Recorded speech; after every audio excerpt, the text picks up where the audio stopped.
I never deny. Yeah, I told you I would never fold, even in the cold. I never lose my hope, back against the ropes. The sun's flower from the concrete is where I rose. It's just perspective, ain't no location for highs and lows. I can't believe the lie no more, the truth is in my soul. Holy Spirit, hold my pen, I'm writing with a ghost. The war's on, my hands are up, I'm fighting on 10 toes. I ain't come this far, fight this hard to make myself known. And I can't switch sides no more, the focus in the road, yeah. And I'm trying to eat, yeah. My plate garnished with goals. I keep my faith, they Yahweh, keep subscribing to. Right. If you didn't have enough of me already, thank goodness I've got good people to carry me. Otherwise, it would be a problem. Just my stupid opinion will be coming along here shortly. Those of you who don't know, I left his links down below. He's a huge part of the Nova Scotia team. He also does fantastic videos, obviously. Anybody who knows his stuff, like, great. He's a super friend. He's in the Terra crowd with us. Just hold on one moment, please. There. Maybe I can see. I don't know. Well, better. Anyway, and so Adrian does really good stuff. His links are down below for the latest video he did, which was really amazing. And hopefully we can get to talk about that a little bit. And yeah, he's just a super integral part of the team. G's in the house. Okay, Truth and Lynn. What's happening? Got 11 in here. Do you guys honestly return after 2 hours, any of you? Oh my Lord. You seriously need help. No, I'm just kidding. I don't know. I'm feeling a bit tired now, but I just got off the phone visiting with Gray again, Gray Alf. And I noticed we got a couple of new people that joined over in the Discord, so super. Those links are obviously down below. I was really impressed with the visit that I had with Tara. I mean, not that it should be impressed or anything, but it was just a great visit to catch up and have you guys talk with her some and have her openly, you know, appeal, because I think, frankly, an appeal coming from me doesn't mean very much of anything in comparison to a family member. So I do hope that that resonated with some people. And we'll get to, okay, I may be a couple of minutes. My internet is being a problem. Uh-oh. I think he got RCMP'd. Maybe. Clownadian News? Okay, that's new. Beth. DC. What's Clownadian News? I think I love the name. I'm going to have to check this person out. Who is this person? Of course, I can't see that. Thank you, Google, you shite ass. For some reason, I can't load videos on YouTube on Mozilla. That's actually not Google's fault. That's Mozilla's fault. Let's see here. See that thing. Can I see? Here we go. I just want to check out this Clownadian News. Why can't I click on them? What's going on here? Open image in new tab. I don't want to open image. I mean, it's just a blank avatar. Are you new to the channel, Clownadian? What's up? I was just witnessing a white guy tell a black guy doing Facebook live video that he wasn't black, he was yellow. This is because he doesn't support Black Lives Matter. I think there's something going on, mental illness. Oh. Here we go. Who's that? Boom. Sorry, I'm late. My modem decided to take that exact moment to restart, so it took me a few minutes to get back up and running. How you doing? You didn't get RCMP'd? I mean, I might have. Wouldn't be a surprise, but at the same time, I'm not dead, so. How you doing? Living the dream. Still alive. Okay, living the dream. Do you want to clarify more? Have you joined Black Lives Matter? I thought that was just something people said. I thought that was something depressed people said in order to avoid people being aware that they're depressed. Probably. It's like cat videos or something. Yeah, kind of, you know? No, okay. But all in all... Sorry? Oh, I just said all in all, you know what? I really can't complain too much. It's been all right lately. My buddy's getting married in a few days, so that'll be a good time. Looking forward to that. When is he getting married? Wednesday. Wednesday. Yes, sir. Hey. What's that? Wednesday. Why Wednesday? I'm not sure if there was a significance for it, but they were supposed to be married on June 27th, but their venue ended up canceling on them because of the whole COVID thing. So they ended up just kind of putting something together quickly. So they're just doing it in his fiance. They're doing it in her parents' backyard since they got a nice big property. And my wife's being the officiant. Sorry, not my wife. My aunt is being their officiant. And we're just going to have a nice little small get together, some food. And so it's kind of quickly, hastily thrown together. But it's actually, despite all that, it's coming together well. Do you have to wear the masks now? I don't know. See, I don't think so because technically you have to wear the masks for public inside public buildings. So if you're going to like a grocery store, but like you can walk around outside without a mask on, and I figure the fact it's their backyard probably won't have to. I'll kind of leave it up to them. They're sort of on the fence with everything, you know. They tend to go outside with masks on, but I've been getting around to them. Oh, you have? You're making headway, are you? I am making headway. Well, I think I told you, I think it was off air, but I told you that somewhere around a month ago, I ended up actually convincing a friend of mine who's a germaphobe that the whole thing's been overblown. Right. Yeah. So I'm making some progress with my friends and family. I've started to nickname myself the Corruptor because, you know, all their previous held beliefs, I'm starting to corrupt those. Oh, no. You bad man, you.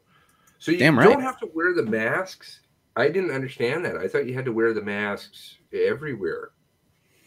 Anywhere that's considered a public building. So, like, again, outside, if you're just walking down the street, no problem. If you want to go into Tim Hortons, you want to go into a grocery store, that you do. Although a lot of places are doing this thing where they are not enforcing it. So it's more, not so much they're not enforcing it as they can't refuse service. So if you go in without a mask, if they tell you to wear a mask and you say no, they won't kick you out. So I don't know if it's just because they want the business or whatnot, but yeah, it's weird. So what's the point? Do you get a fine or something? I think you can get fined. Depending on how, I think also maybe even a business, if there's a certain amount of people not wearing masks, like I think if it's over 50, I think I heard if it's over like 50% of your customers don't have masks on, then the business can get a fine. But usually it's going to be the person who gets a fine. So if I'm in a grocery store without a mask and there's, I don't know, somebody from the government there, or cop or bylaw or whatever, then they could actually give me a fine technically. Okay, what about patios? I think there's, yeah, I'm not sure on that one, but I think the sort of the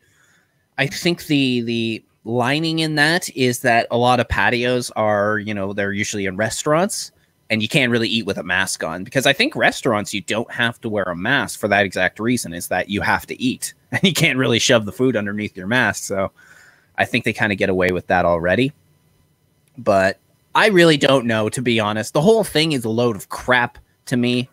Like, I was really upset when they ended up pushing that through. I mean, I don't like being told what to do.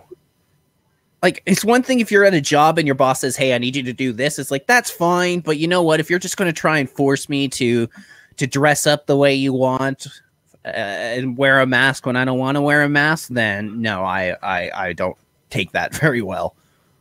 I didn't pick up on that from your video. I mean, I thought you were kind of, yeah, I don't know. Placid would be a word I would use to describe it. Tara and I were talking about that this afternoon. I was like, oh, missed that you were not around till the evening, and I was like, Tara had some time, and then I was like, oh, that would be bonus. But anyways, didn't happen to put it together, but next time. But yeah, no, you seem very calm to me. Did you just smoke some weed or something? Is that why you're so chill? I'm actually like 1.5 years sober when it comes to weed.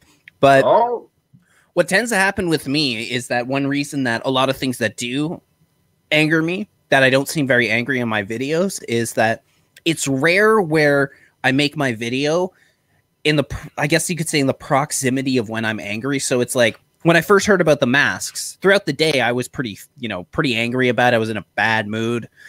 But by the time I got home, sort of relaxed a little bit and went to go make my video, I wasn't really that upset at that point. It was just like, it kind of had already come and passed. So I'm not actually being in a bad mood. I'll be perfectly honest with you.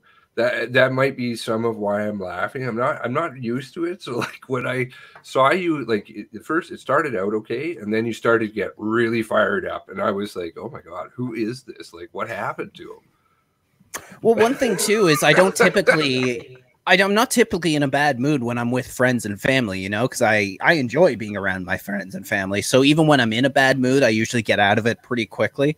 I'm sure there's probably been a live stream or two, or even just a phone conversation where I probably was not in a great mood. But one reason is that I don't want to take it out on my friends and family, because especially if they have nothing to do with it.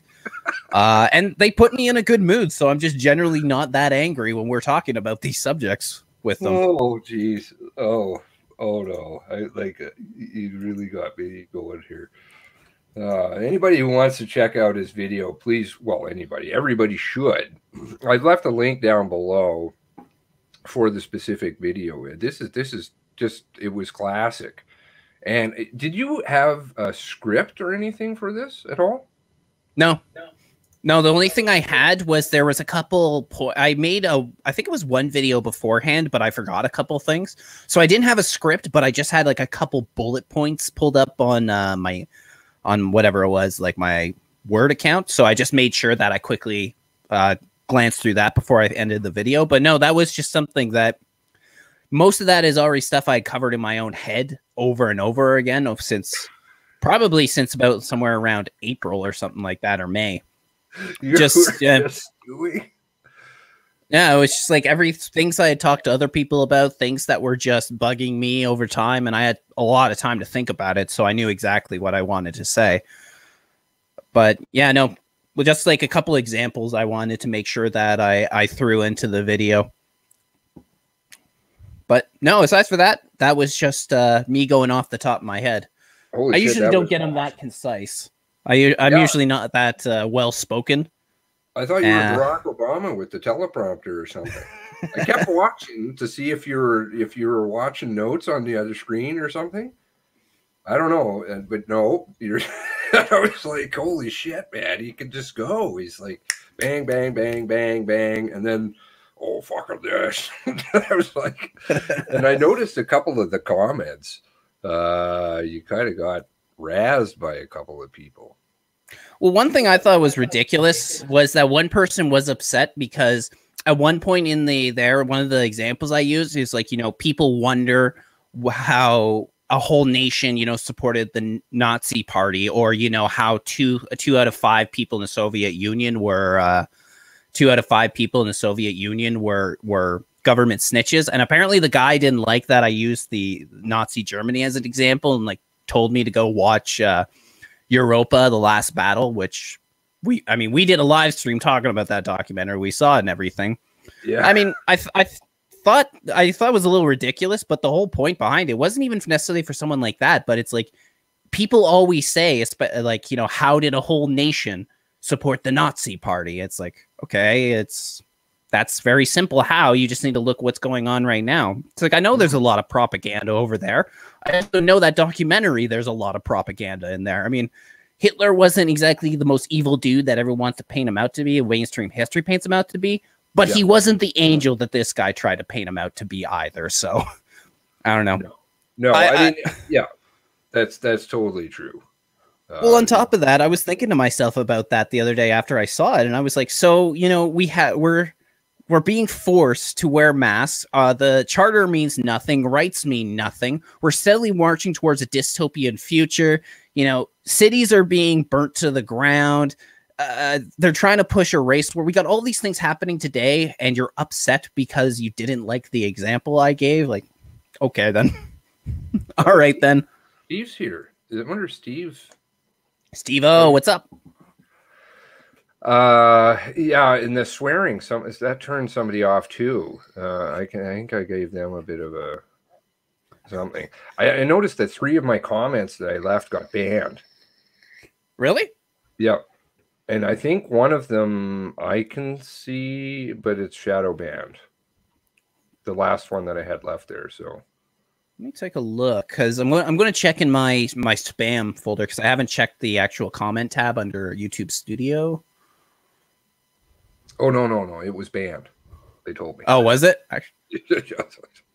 Or they were banned. I'm like, I kept trying to rewrite it. I had like a really great comment too. And clearly I had one word in there that they didn't like a lot. So, you know, that got showed immediately. Ovened. Boom. Where's the lady who said something about... Is it in the spam folder or shouldn't be? No, I don't see any of that. I was just... One comment caught my eye because it was weird. It was on that video. It's in the spam, and it says, he marks my video at 44 seconds, and underneath puts sexymilfs.online. I'm not kidding. Wow. Okay, yeah, I'm not sure seconds. about that. 44 seconds, did you say? 44 seconds is the time he marked. Oh, okay. Me and 44 don't have we have a strange relationship. Who that? Charles? This guy's Charles Lopez. I don't know if you've had him on your anything before. You turn me off with your choice of language. I do understand the choice of language thing, and you know, Adrian's usually always really good. He doesn't swear. At least on his own channel, but I think I swear, but like I do actually have a bit of a sailor's mouth. I kind of got that from my father, but I even replied to them. I said, yeah, there it is. I've always cursed a lot. That isn't going to change. Like, you don't have to like it, but I'm not changing who I am just because one person didn't like it. That gets an upvote. Troll.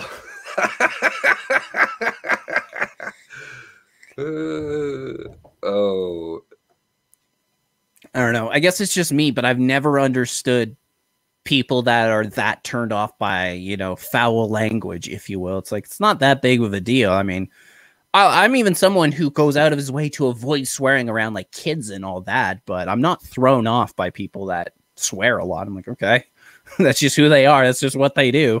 One reason or another. G didn't hear you swear at all, apparently.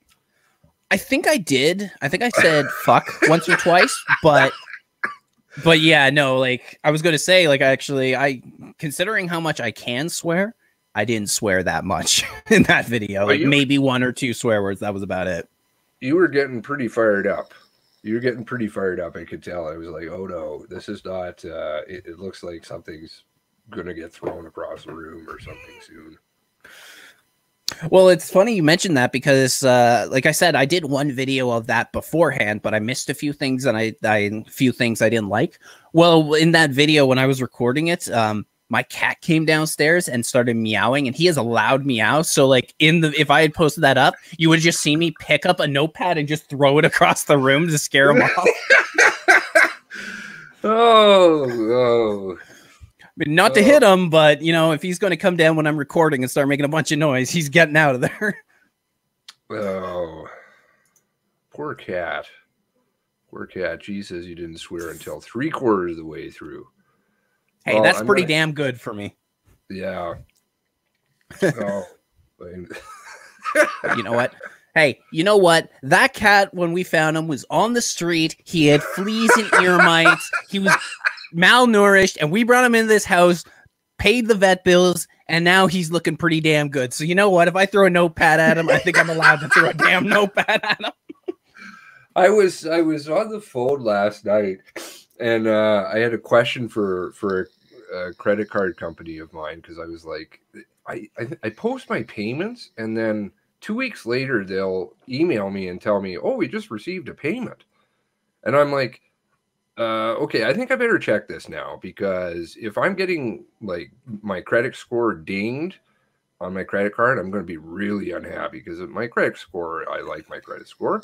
And anyway, so I phoned over there and I started talking to the lady, and then my dog barked. So my girlfriend actually brought him over. And so he was actually at my house. He doesn't live here anymore. He totally hates me, right? So she goes and takes him for a walk. And I said, you know, clamp it, you, or something like that. And the lady's like, oh, you shouldn't talk to your dog like that or something. And I'm like, oh, don't worry. It's a total love-hate relationship. And then she started telling me this, the customer service agent. Mm-hmm. I had a 45-minute conversation with her about animals. Okay. And it was an interesting one. And I was like, oh, you know, like, that damn dog, I could get like a decent BMW for what all the money I've stuck into it. So last time I said to it, no more for you. If you get sick again, that's it. I'm taking you in the back 40. And that's, you know, she's like, oh, well, you better do it humanely, because she's like a vet tech or something. And I said, oh, don't worry, I'm a good shot. I was like just freaking the shit out of this lady. She's like, oh my goodness. Oh yeah. So you have a love-hate relationship with the cat? No, I like the cat. It's just when he gets meowing, he's really loud. And it's not the first time I've been recording or streaming or something and he's come down and started meowing his ass off. So when he does that, I tend to throw it at him. No, I actually really like animals. I like all my cats, all my dogs, and that. And I've been around cats since the day I was born, so I've don't have any problem with them.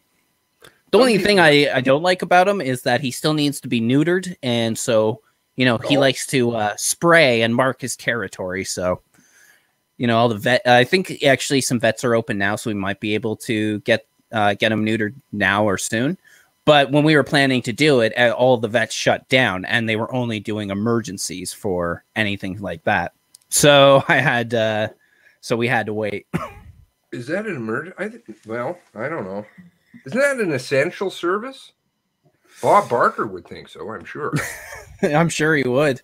Yeah, and you could still, like an emergency situation, still get your animals looked after. I just don't think they thought that neutering or getting your cats neutered or spayed was that important, unless it was certain situations. Like my buddy, he got a cat maybe 2 or 3 months ago, and it was 2 males, and one of them was unfixed, and I think they kind of fighting over territory and stuff. So he was able to get his cat neutered. Just told him, like, this is what's going on. The cat is fighting with the other cat. I'm worried they're going to hurt each other. So they ended up doing that. But I should have just lied and told them the same story, because that probably would have worked, and I could have gotten neutered earlier. But yeah, well, you could have got extra service.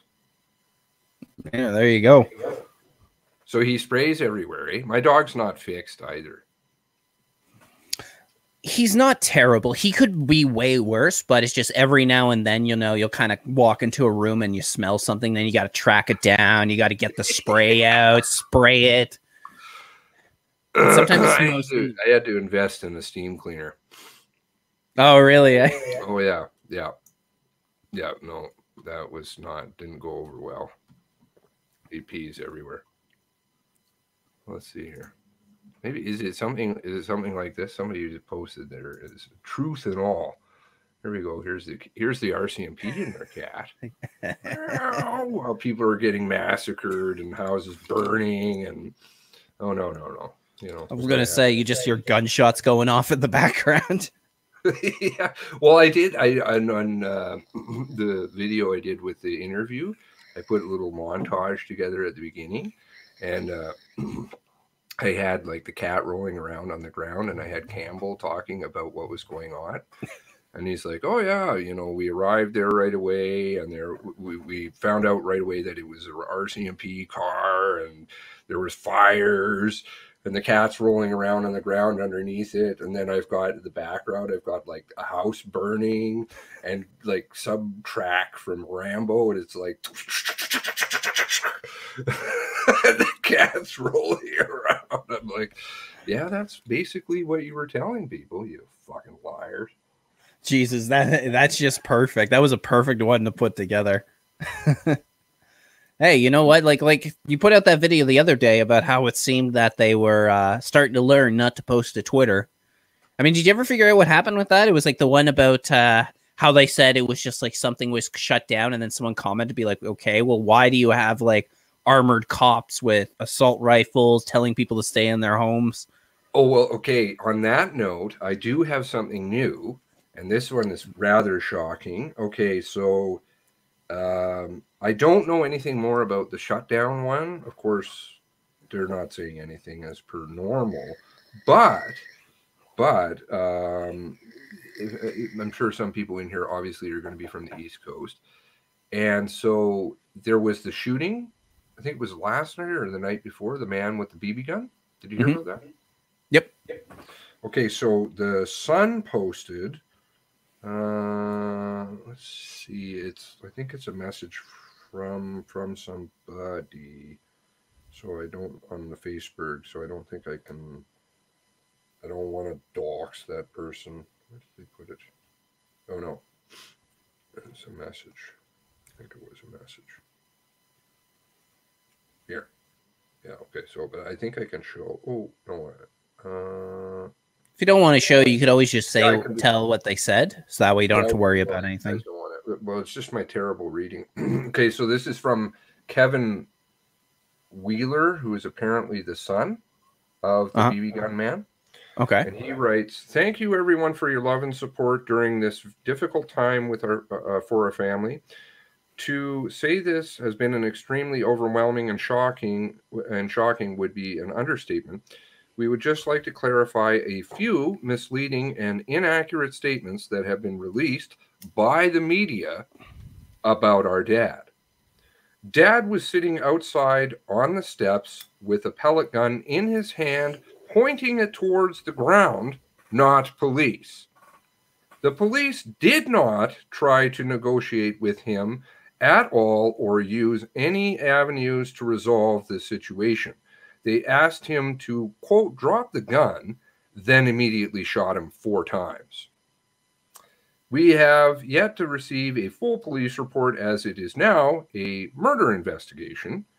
Our dad was not trying to harm anyone and had no intention of dying that horrific day." I mean, wow. So they murdered him. He had a BB gun, which, you know what? Even against, I've been shot many times with a BB gun, and it hurts, it stings, but it's nothing dangerous. I mean, maybe if it hits you in the eye, but these guys are going to be armored up facing him, and they shot him 4 times because he had a BB gun that he didn't even point at him. I mean, it may not be as bad as this situation, but it reminds me of the video that came out in, I think it was Las Vegas, where the guy was in the hotel room and the cops make him crawl out to him on his on all fours, and then they just unload into his back. Do you remember that one? No, I never saw that. Saw it? Oh yeah, I think it was Las Vegas. It could be somewhere else, but yeah, no, the cops were called because of a disturbance, and they told him, like, get down on your hands and knees and crawl towards us. So that's exactly what the guy did. You know, did it slowly and everything, and then at one point, just bang, bang, bang, bang, bang into the guy, and he was killed. I don't think anyone was charged with that either, but it sounds like it's a lot of the same thing. I mean, if you put the gun on the ground, then the situation's over. All you got to do is just move in, you know, cuff him, bada bing, bada boom. It should be nice and easy, but if they just gunned him down right on his spot, then yeah, there should be someone who's answering for that. But I guess once again, there's going to be no repercussions for this situation. Well, I mean, there's something investigating. It's CERT. I renamed them SHET, which is seriously handicapped and incapable or imbalanced team or something like that. They're 80%. Sorry, is it 80%? Is that right? 80% cops. So I mean, how is this impartial, independent body? when it's 80% police. It's not. The whole point of I understood what was supposed to be a quote unquote civilian task force is it's just that it's made up of people who aren't cops that are meant to look into them to avoid this conflict of interest. But if you're just going to make up the whole team full of cops, then yeah, it's obviously they're going to rule in favor with each other. It's like we talked about before. It's the idea of the thin blue line. It's the idea of cops standing together. They're not going to. They very rarely are going to rule in against each other, unless it's a situation that's like they can't defend it. But when I see something like this, like I doubt that there's going to be a charge. If there are, I'll be pleasantly surprised. But you know, you think of some situations, especially what's been happening lately. You've got cops that are actually doing what needs to be done in the appropriate situation, but they're losing their jobs or getting charged because of it. Like after the George Floyd murder, there was one situation at the Wendy's. I can't remember where it was. Was it St. Louis or something? The Wendy's. The cop actually seemed to handle it appropriately. And then when he got attacked by the guy, and you know, the guy grabbed his taser, he took out his gun and he shot him. Now, maybe that, I don't know if necessarily that's the best thing to do in that situation. I'm not a cop, but I figure out of everything, he had more right to shoot that suspect in that situation than a lot of these other situations, a lot than what we just, the story you just told. And yet this guy lost his job and he's being charged immediately. Whether he gets charged is another question, but good cops seem to lose their jobs and bad cops seem to keep them. Yeah, absolutely. I don't understand what this is about. And the RCMP just seem to be doing more and more. And, you know, somebody responded to this. I'm obviously not going to name them. But their comment, which was not anything, there was nothing bad in their comment, and they banned their comment on the Facebook. So you're not allowed to say anything negative about the situation, or you have to say just nothing but good stuff about police. Yeah, no, pretty much.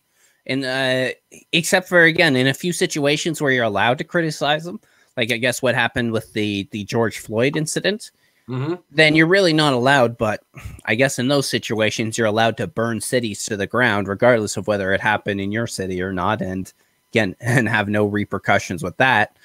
In fact, you know what? A lot of the, yeah. Well, it was funny because like you looked at the reporting that was done in that situation compared to, say, the rallies, the anti-lockdown rallies that happened the month beforehand. And they're pretty much, you know, they're treating the people who are at the anti-lockdown rallies as being some sort of, you know, they're people who want to kill grandma. You know, they're the problem. They're going to spread COVID. And then people are literally burning down these cities. And there's none of this same reaction to the whole situation. Like, oh, we understand why they're upset, yada, yada, yada. And even this actually was what happened with the George Floyd riots is a good example of what is really on high priority for the police. Because, you know, a lot of people say, like, the cops are here to protect us. Well, what were they protecting during those riots? They were protecting banks. They were protecting like public buildings like City Hall. They were protecting, you know, even like CNN had had cops protecting it when people were protesting outside. But the average person didn't, like, who was living in a neighborhood, they didn't have any protection from the police. Some of these people were talking about how they called the police and then it would take them 3 hours in order to show up. So, you know, the welfare of the average citizen doesn't seem to be on the mind of the RCMP or local PD. It really is. It's about politicians, the media, the banks. But aside for that, they don't really seem to care about you or I. Who owns all that? Oh, I believe Catholics, if I remember correctly, right? Yeah, something like that. Oh, wait, the Chaz. Did you see this? I don't know. I don't know. I'm just pointing out the head of the Chaz or the Raz or whatever they want to call it, the bum raspberry. I don't know. Solomon Samuel Simone. Solomon. No, just saying. Okay. All right then. It sounds awfully like Raz. You know, Solomon, Raz. Who knows? You just get them confused all the time. It's all. That's a good Catholic name right there. What about the? Well, do you know if you plug through him a little bit deeper? Let's see here. He works with 300 Entertainment, which is Liar Cohen. Isn't that a great name? Liar Cohen. That's actually his name. It's Liar. Jesus. It's not oh my God, it's not like a stage name or a name he gave himself, is it? No. Holy and he's crap. huge. He's a huge guy. Sorry? No kidding. Warner Music Group, Def Jams. He's really been in deep with the music industry. Yeah. Global music too.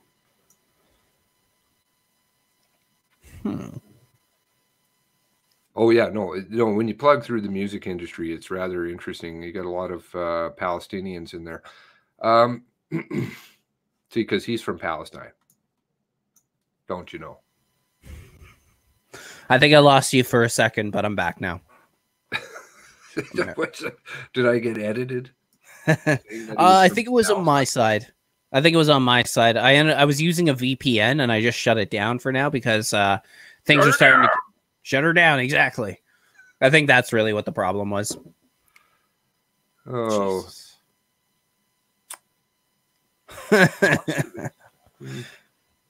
Anyway, I don't know. Just observations. I don't know. What was your opinion of the jogger? You did a video though about the Wendy's, right? No, I don't think so. I thought it was you that I watched about the Wendy's. Okay. Not that I remember. No. No. Damn. I totally fucked up there, didn't I? So do you mean that situation, or are you talking about the actual jogging situation? The jogger. Yeah, the one who got shot on the side of the road? Because he was jogging. Yeah.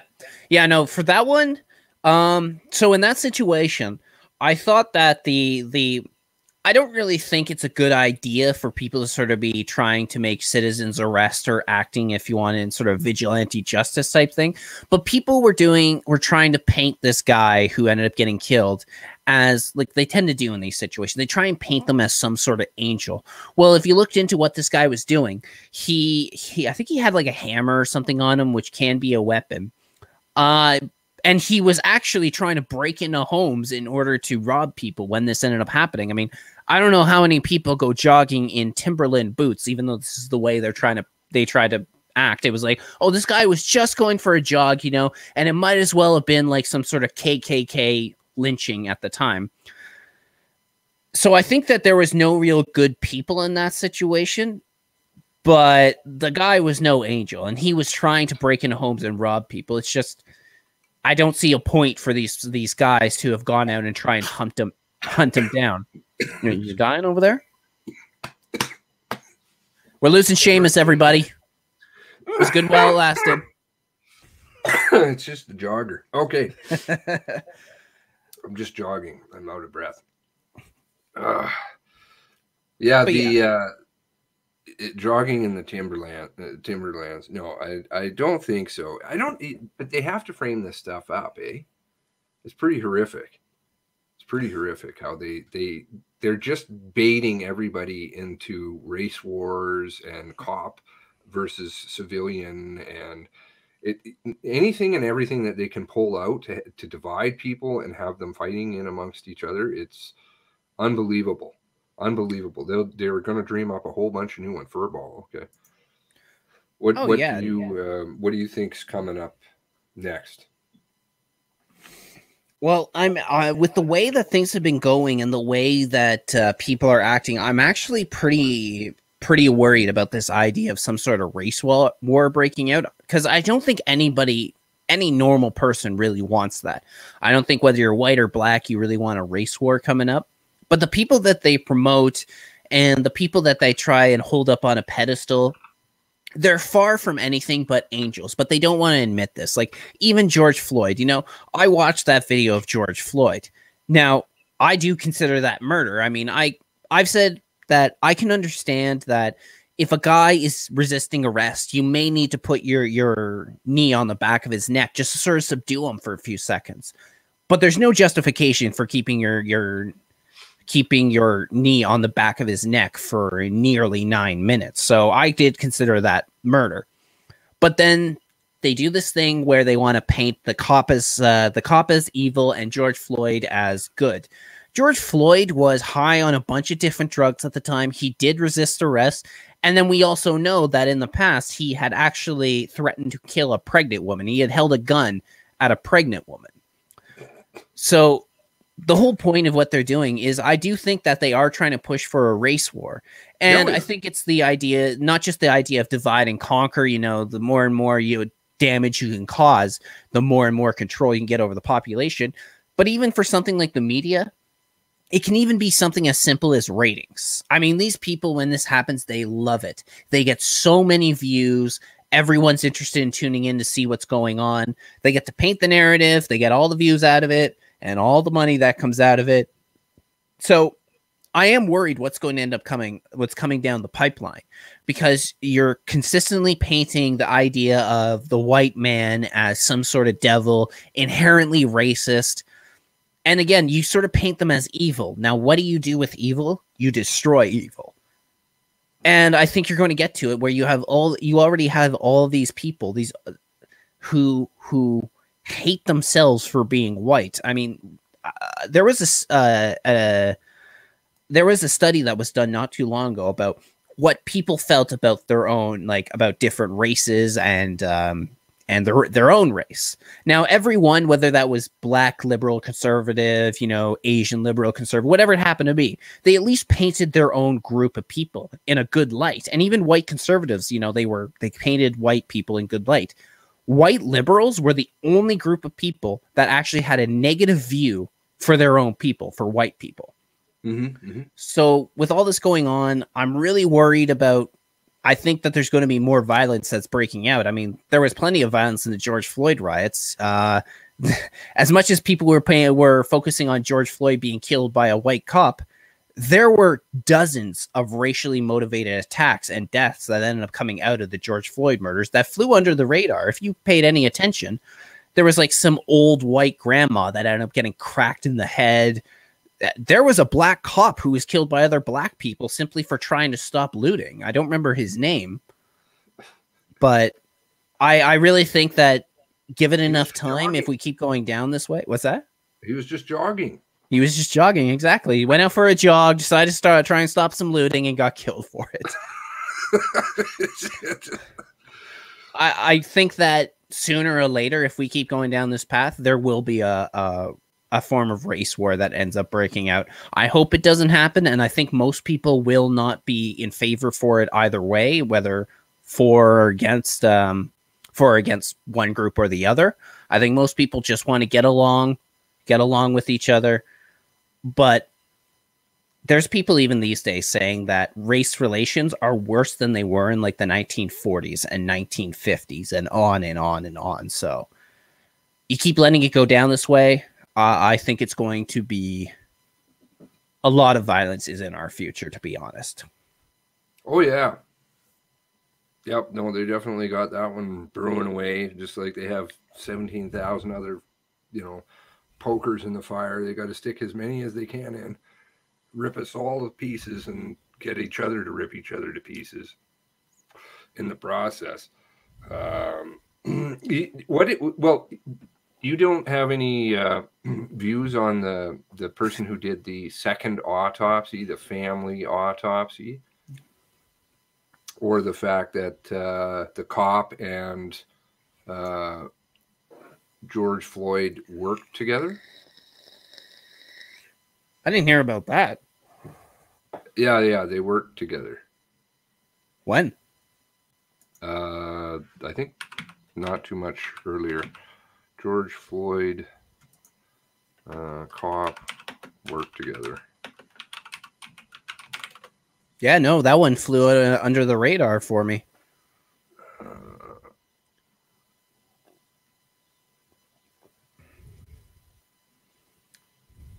Well, here it is out of the Daily Beast, but it was also in in the New York Post.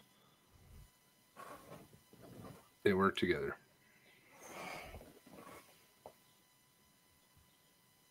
I never heard of that. I guess it was years ago, eh? No. Let's see here. See, here it is in People.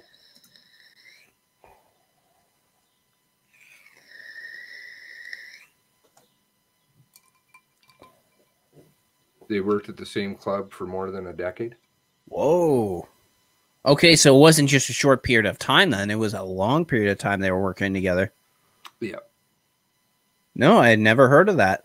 I don't even know. I'm not sure what to make of that, to be honest. I mean, if they knew each other, we don't know what sort of relationship they had. They may have hated each other while they were there, or they may have been great friends while they were there. But, yeah, no. Second autopsy, the one that said that he had all the drug, or he died. Who did that?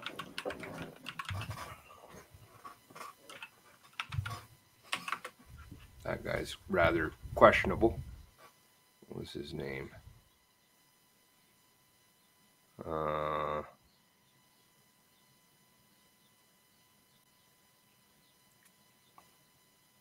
family autopsy. I can't remember his name. He's got a good name, a good sounding name.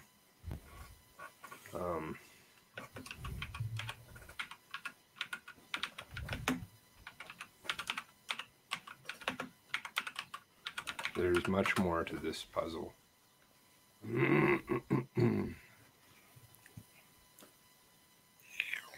Oh, look at this. They're saying no. It's not. Really?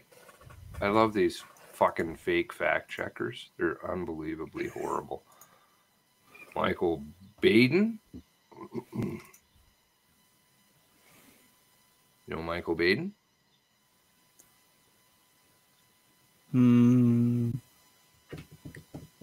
Not offhand.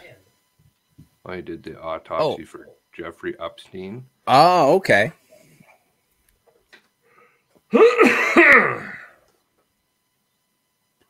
Known for covering up OJ trial, investigation of John F. Kennedy and Martin Luther King assassinations, suicide of Jeffrey Epstein, killing of George Floyd. Wow. He's got a hell of an MO.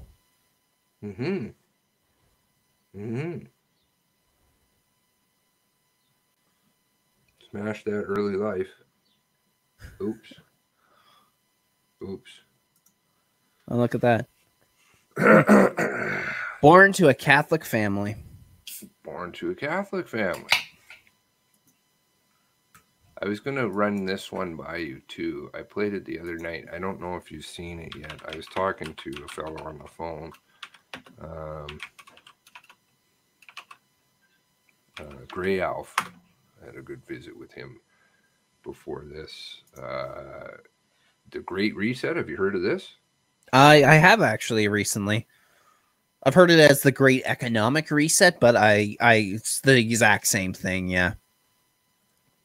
So this video is rather spooky. Have you seen it? I don't know if I've seen this video. Which one is it?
Wait for it. It's pretty good when they do the reset.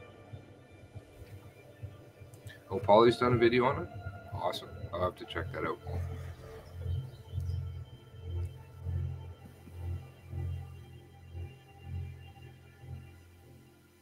that's not this one. That's a different one. But there is something rather interesting in here. If you watch closely enough. Oh, there we go. I really should be careful, but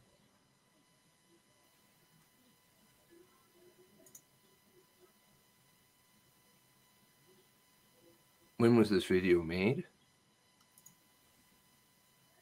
June 3rd. When did Floyd die? The 25th, I think. On the 25th. So that's 8 So, days later. Pretty good to have a video of this caliber done in 8 days. But it gets a little bit more interesting if you actually look up, because I was watching this.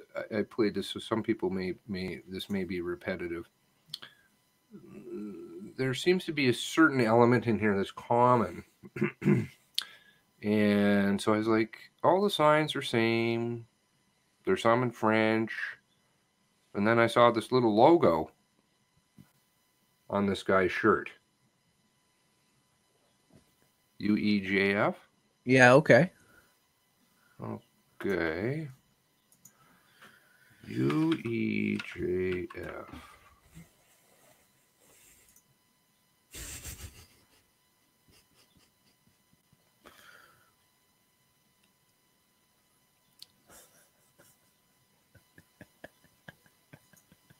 Are you laughing? It's every time, man. It's every single time. They're not fucking listening to me. They're not listening to me.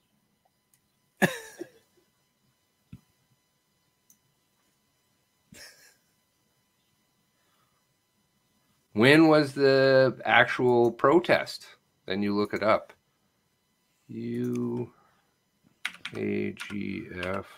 JF. I'm going to guess no more than 3 days before this video was made.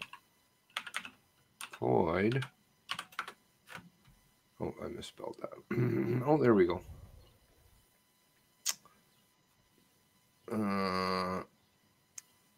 Where's the posts? Let's try that. Oh, come on. I misspelled it. Whatever. No, come on. It was made, I believe, was it 3 days beforehand? Pretty impressive to have a video of that caliber done 3 days ahead of time. I also find it very unlikely that they were just happen to be working on this video before the George Floyd incident happened, or like, oh, let's throw it in type thing, you know, because that could actually, if that was the situation, then it's like, all right, you know, you just need to get a quick clip of it or something. But it's not the first time that they've done this sort of thing where it's something big happens. They come out with this big production video right after it happens and then try and play it off as some sort of coincidence. No, the whole idea of the Great Reset is just... The royal family? Their official site.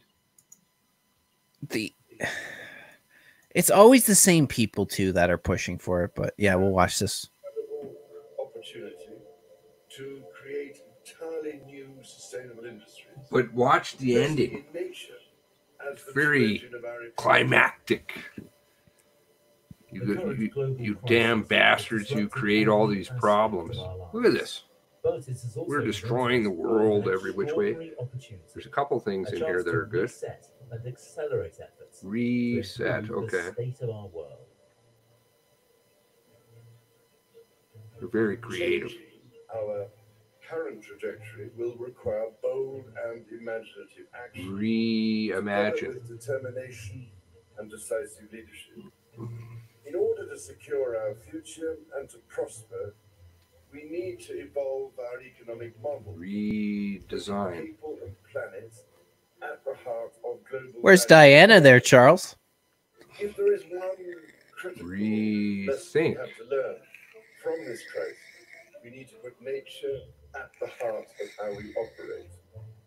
We are on the verge of catalytic breakthrough. Catalytic. That will alter our view of what is breakthrough.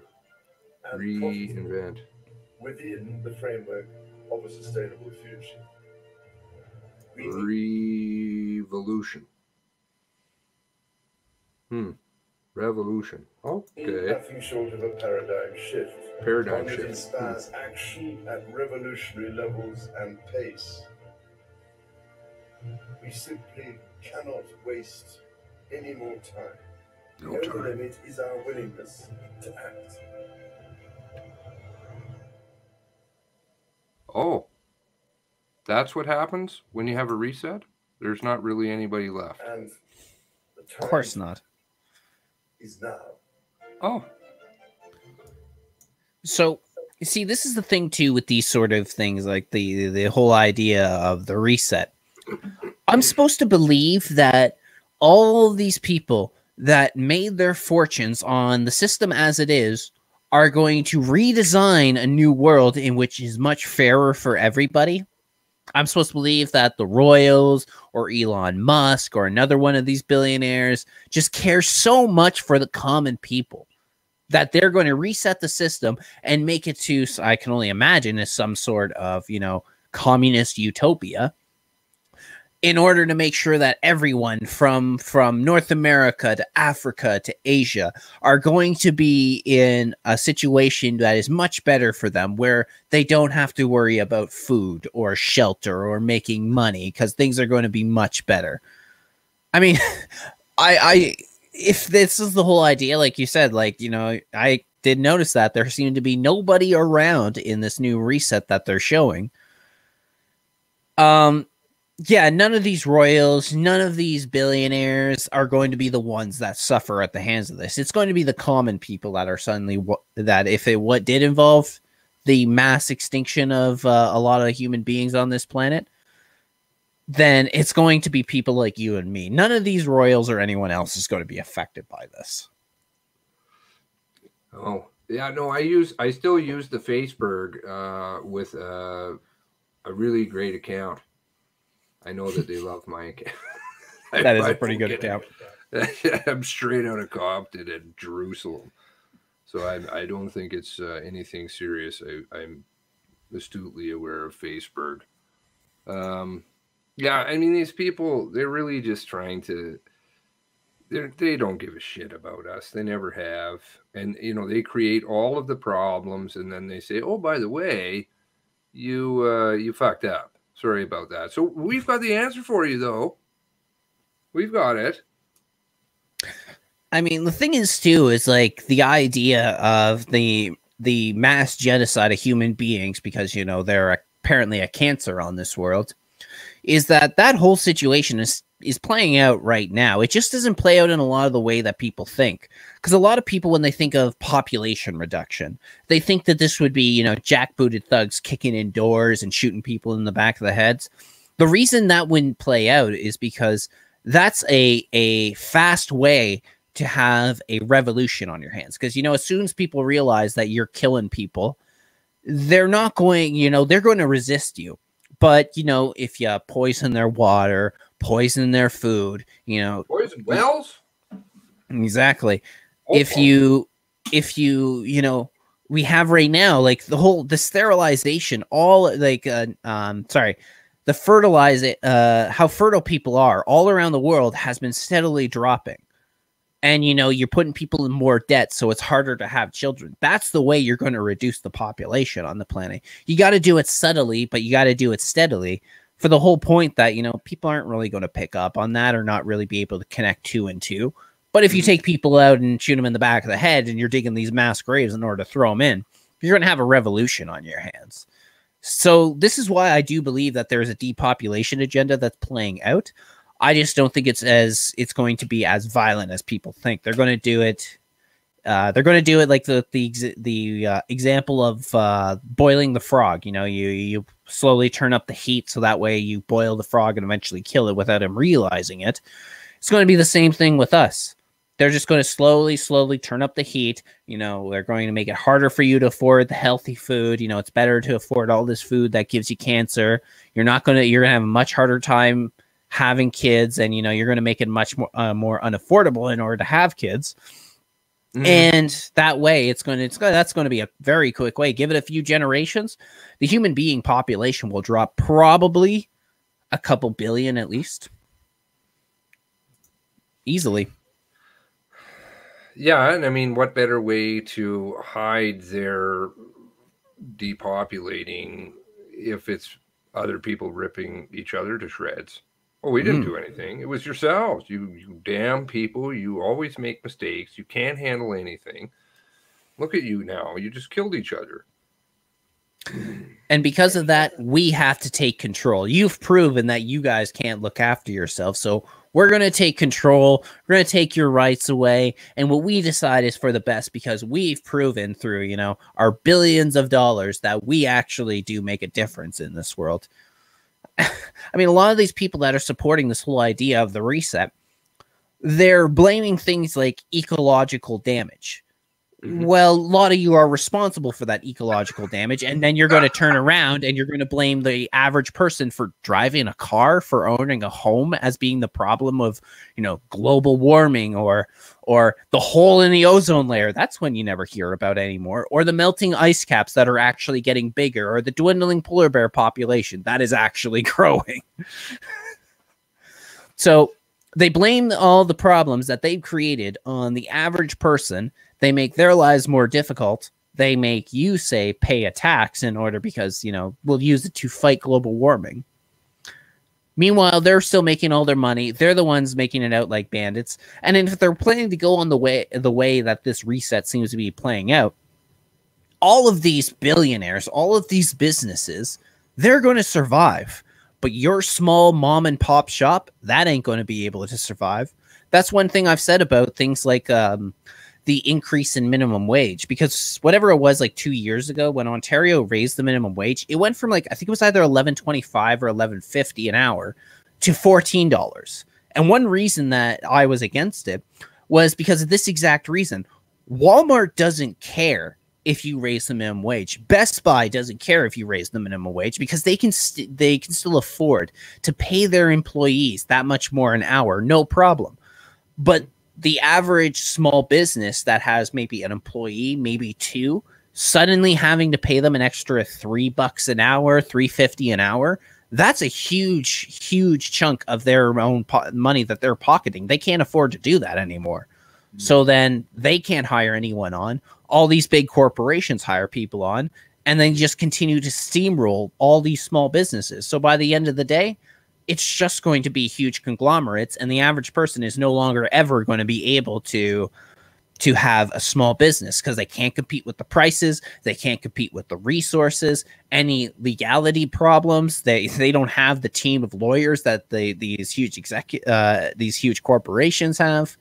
So at the end of the day, they're going to make out like bandits regardless of which way we go, and the average person is going to be the one that suffers. It's always us that suffers. Do they suffer? No, never. But we're the ones that make the mistakes. It's all of us, even though they're the ones that run the system, even though they're the ones that create all the problems and the Hegelian dialectics all over the place. But you know what? That's our fault. And people have literally bought into this because the media, which is owned and controlled, just pipe feeds it to people. The internet, which is controlled, just keeps feeding it to people. The different social media platforms feed it to people. You heard Stefan Molyneux? I'm not.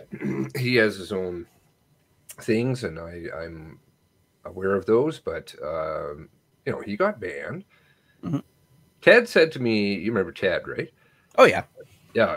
He said to me the other day, he's like, I don't even know what there's left anymore on my YouTube subscriptions. Like, they've banned everything. I think I can watch like cat videos now and something else. He was like quite literal. He was running through his subscriptions. He's like, ban. You know, I'm surprised that our channels have lasted, frankly. I don't know how that's possible, but it's only a matter of time. And then once you get disappeared and you can move into these plethora of other smaller platforms, to which I'm sure is very intentional that they have 17 gazillion of them going. There's not one competitor, you know, so nobody's standing behind one thing. Then you get everybody, you know, you get Stefan Molyneux over here, and you get different people doing different things over in different platforms. You know, it divides people. They don't know how to use it. The platforms are all crap.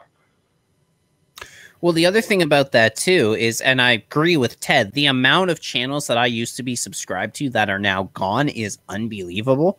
But the thing that they do too is you can think of YouTube as an example. How long did it take for YouTube become sort of mainstream? Probably within the last, 5-6 years or something like that. But it was around for a good 10 years or more before, you know, the average person was going on. Because when YouTube first started, I was still in, I was still not super young, but, you know, I was in school, like middle school, elementary school-ish when that started. And we were the ones that were going on YouTube. We were the ones checking out videos. And then even the videos back then were just, you know, a bunch of stupid stuff. And there's actually sometime, one day, I'm going to do a stream and I'm going to show everyone my very first video on YouTube back like over 10 years ago. And it's terribly bad. It's terribly bad. But one day I'm going to do that. I'll let you know so you can tune in and watch how bad it was. I did with my buddy. But anyway, the point is that it was a system. It only recently ended up taking off where people ended up going to it on a regular basis. And of all age groups, young, old, middle-aged, didn't matter. But now we're at a point where all those voices, especially a lot of the early people that were on YouTube for years from the very beginning, they're being kicked off. And what's being replaced with them? All these businesses that have their own channel, all these news networks. So if somebody they watch the cable news and they say, you know what, I'm going to go on YouTube and see if I can find an alternative opinion. Well, all they're going to find is more Vox, more CBC, more CNN, more Fox News, the exact same talking points they get from cable. And then everyone else has been forced onto these small channels. So yeah, we're going to have a small group of people that'll move over to BitChute or Vimeo or some of the other, there's DTube and DLive. But we're still in the same situation that we're in before. Everyone is who decides not to get their news from, the cable news moves over to Twitter or Facebook or YouTube. And they're getting bombarded with the exact same messages. So all the propaganda keeps turning in their head. It's like, oh, you know, CNN told me this. And when I went onto YouTube, I found these other news networks that were saying the same thing. So clearly CNN is right, or this news network is right. And all these other people have been kicked off. We fall into our little echo chambers, our little bubbles. And then, you know, with the way social media works, it makes the world seem like it's a worse place than it really is. I mean, when I sign on to Twitter these days, I can't be on long because everything is just depressing. I'm in my own little bubble, my own little echo chamber on Twitter. So it really seems like the country is just, you know, it's gone down the latrine a long time ago and there's no getting out of it. And maybe it has, maybe it hasn't. I know there's definitely times I really feel like it has.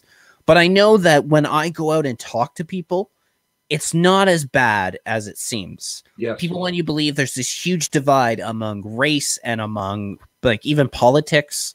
I mean, just the other day, I was actually talking to a friend of mine at work. It's kind of ironic, actually, because we were discussing guns, you know, like the right to own guns. See, the ironic thing about that is she's American, I'm Canadian.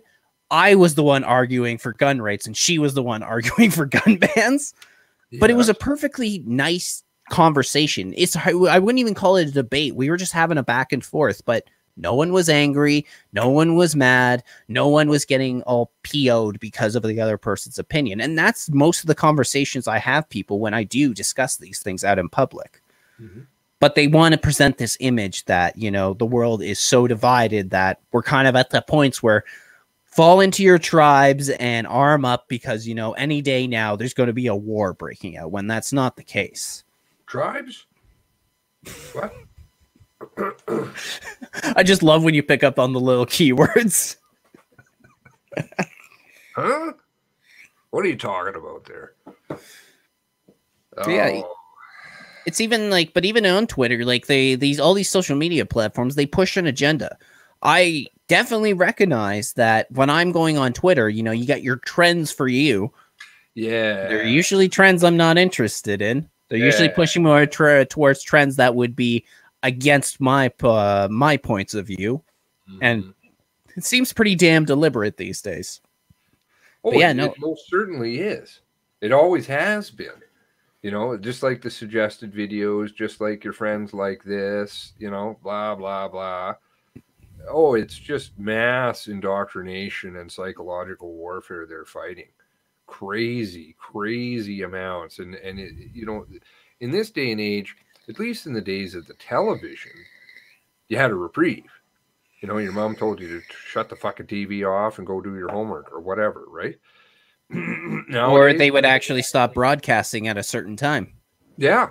Nowadays, it's 24/7. Basically, people get fed full of crap. You ride the bus, there's some, you know, advertising pushing something or other, which has probably got some image in it that is supposed to be pushing something else, you know, and then you go to work and you're riding the elevator and it's got the crap news on the television, and you go to work and you're, you know, pulling up your Facebook. I don't know what the fuck people do at work, because I don't really do that. But anyway, you know, there's stuff there, or the kids are going to school. Kids nowadays, they learn school about contemporary issues and things like this. I don't know why they're teaching them contemporary issues exactly, but they teach them stuff from CNN News. This is what they literally show them in school. I'm like, I don't know about that one. Do you have anything else that counterbalances it? No. It's Bill Nye and the Science Guy and CNN News and Plug It On. And we're facilitators. Isn't that what they call them now in California? They don't even call them teachers. Something anymore. Like that, yeah. And, you know, for me, Bill Nye was a depressing one, you know, because I remember him from my childhood. He was always interested to watch and everything. And then he came back with that whole Bill Nye Saves the World. And yeah, it's and then it was just and it was just the most piece of crap I've ever seen. It was just like, oh man, he was a depressing one. And I know you just put somebody oh, it was Hitters. Yeah, Hitters says that it's worse than I realize White Christian in the crosshairs of everyone.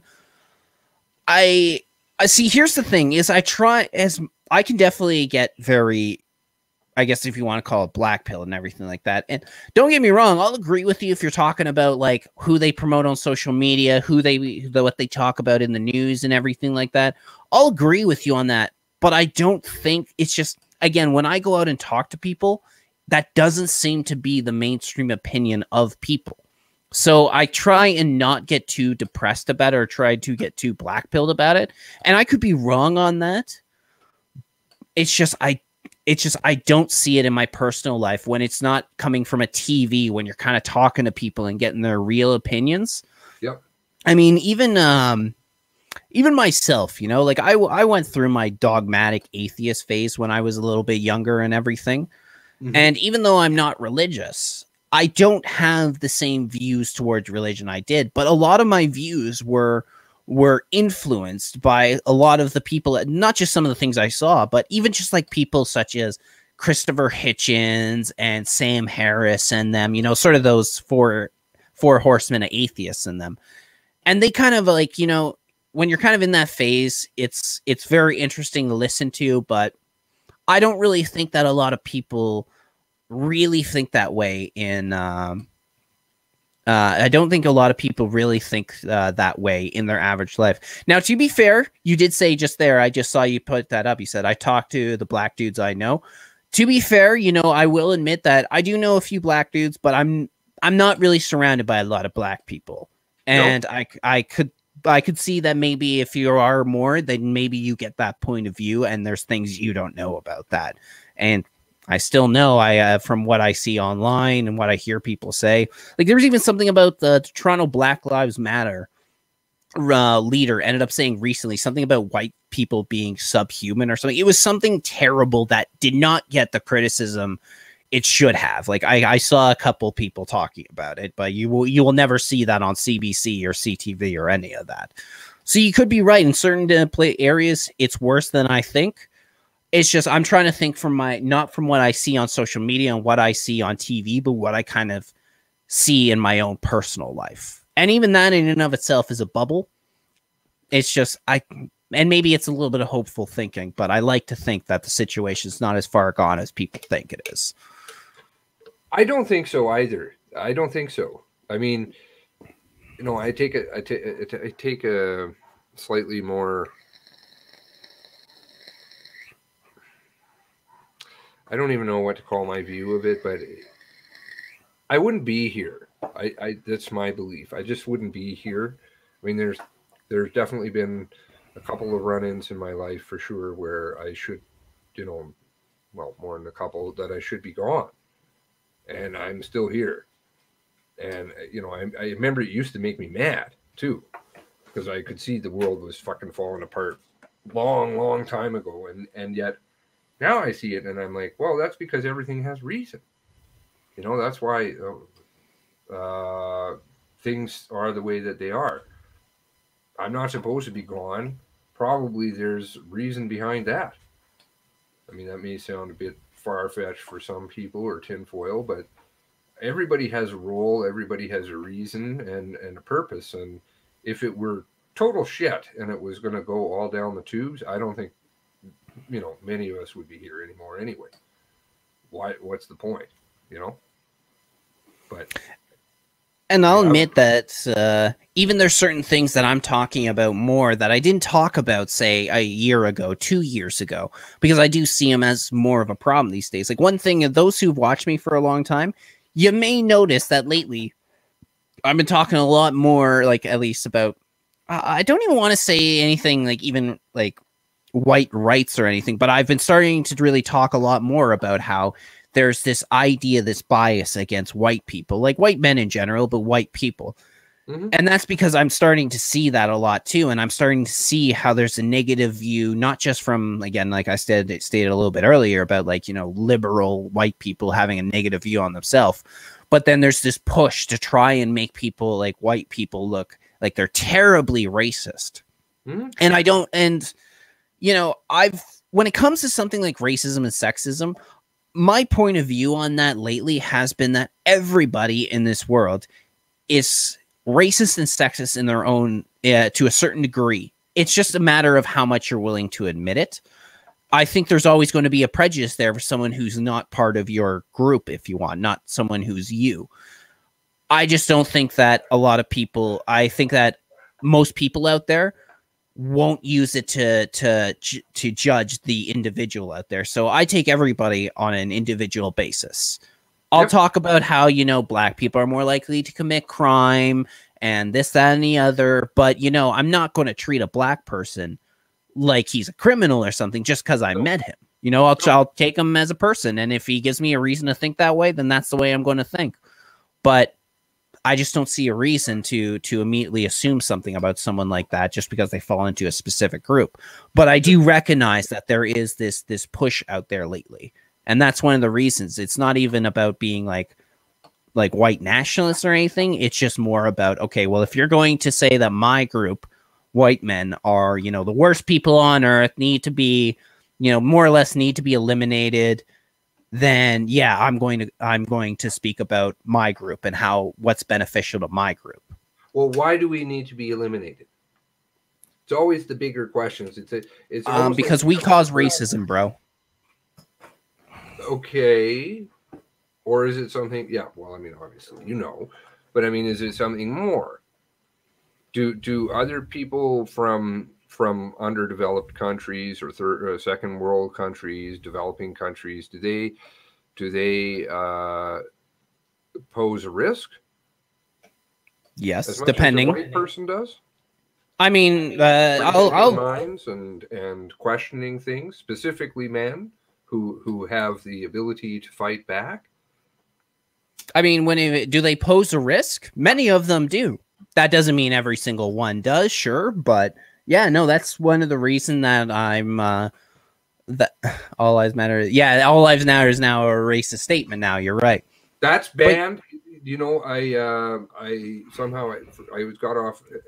Oh, because of the comments, 3 comments I made on your channel, they on that video that they banned. I was losing my shit about it. So I was trying to find a list. So my girlfriend literally did find a list of words that are banned by YouTube that you're not allowed to say in comments, because I've had comments on my own channel in live chat that have been banned from me. I'm like, I didn't even know, and StreamYard was the only one that told me they were banned. Just comes up pink or something like that. So, yeah. Anyway, and so she found it. All Lives Matter is banned. You can't say that. No way. No, some of these words that they had banned were unbelievably crazy. Crazy. You Black Lives Matter is fine. All Lives Matter banned. No, that's kind of ridiculous. But yeah, no, I can't believe that you can't say all lives matter, and that's considered a racist statement. But anyway, yeah, when it comes to this, is that just going back to shit. I think what were we talking about a second ago? Excuse me, I have a terrible memory, so I. Oh, so do I. I think it's now the mass immigration. Yeah, the mass immigration, yeah. So yeah, it's like the thing is one reason that I've been a proponent of, seriously cutting down on immigration. And in fact, my point is that I think for a while Canada needs to close its borders, not accept new immigrants. And then, if things get better, then we can slowly open the gates. But I don't really see just the point of immigration in and of itself, aside for you able to virtue signal and say, look at us, we bring people in from other countries. We care about diversity, yada, yada, yada. Mm-hmm. But there is a danger, I would say, to just massively opening the borders and letting people in. And you can see it these days. I can't tell you, like, over the years of working with the public, whether that was when I was a teenager working at Tim Hortons or whatever it happens to be, the amount of times that I see, like, a child being used as a translator because the parents can't even speak English is amazing to me. And it's quite clear that the family's been in Canada for a while. Like, these kids will be like 9 years old and speak, no accent or whatever. So you're like, this kid was born in Canada. This kid was raised in Canada. And yet 9 years later, the parents still can't speak a lick of English. But then there's also the different cultural views. Like, one thing that has been happening is the idea in Canada of female genital mutilation. That's something that's on the rise here. Yep. You take a blade and you cut off the clitoris of a young girl. That's that is a horrible idea. I mean, I would just ban all sort of circumcision, whether that's female or male. But you have this clash of cultures, and many of these cultures we're bringing in, they don't like each other. They come from different areas of the world where they don't like each other. So I think that there is actually a problem when you're just opening the borders and saying everybody's welcome. There's no problem. We're all basically just the same. It's like, but we're not the same. I mean, there's been, especially here in Ottawa, there has been a lot of the shootings that are happening from Somalian immigrants. Yeah, I know, shocking. Oh, really? Somalian immigrants have been one of the leading groups when it comes to shootings in Ottawa, when it comes to gang violence in Ottawa.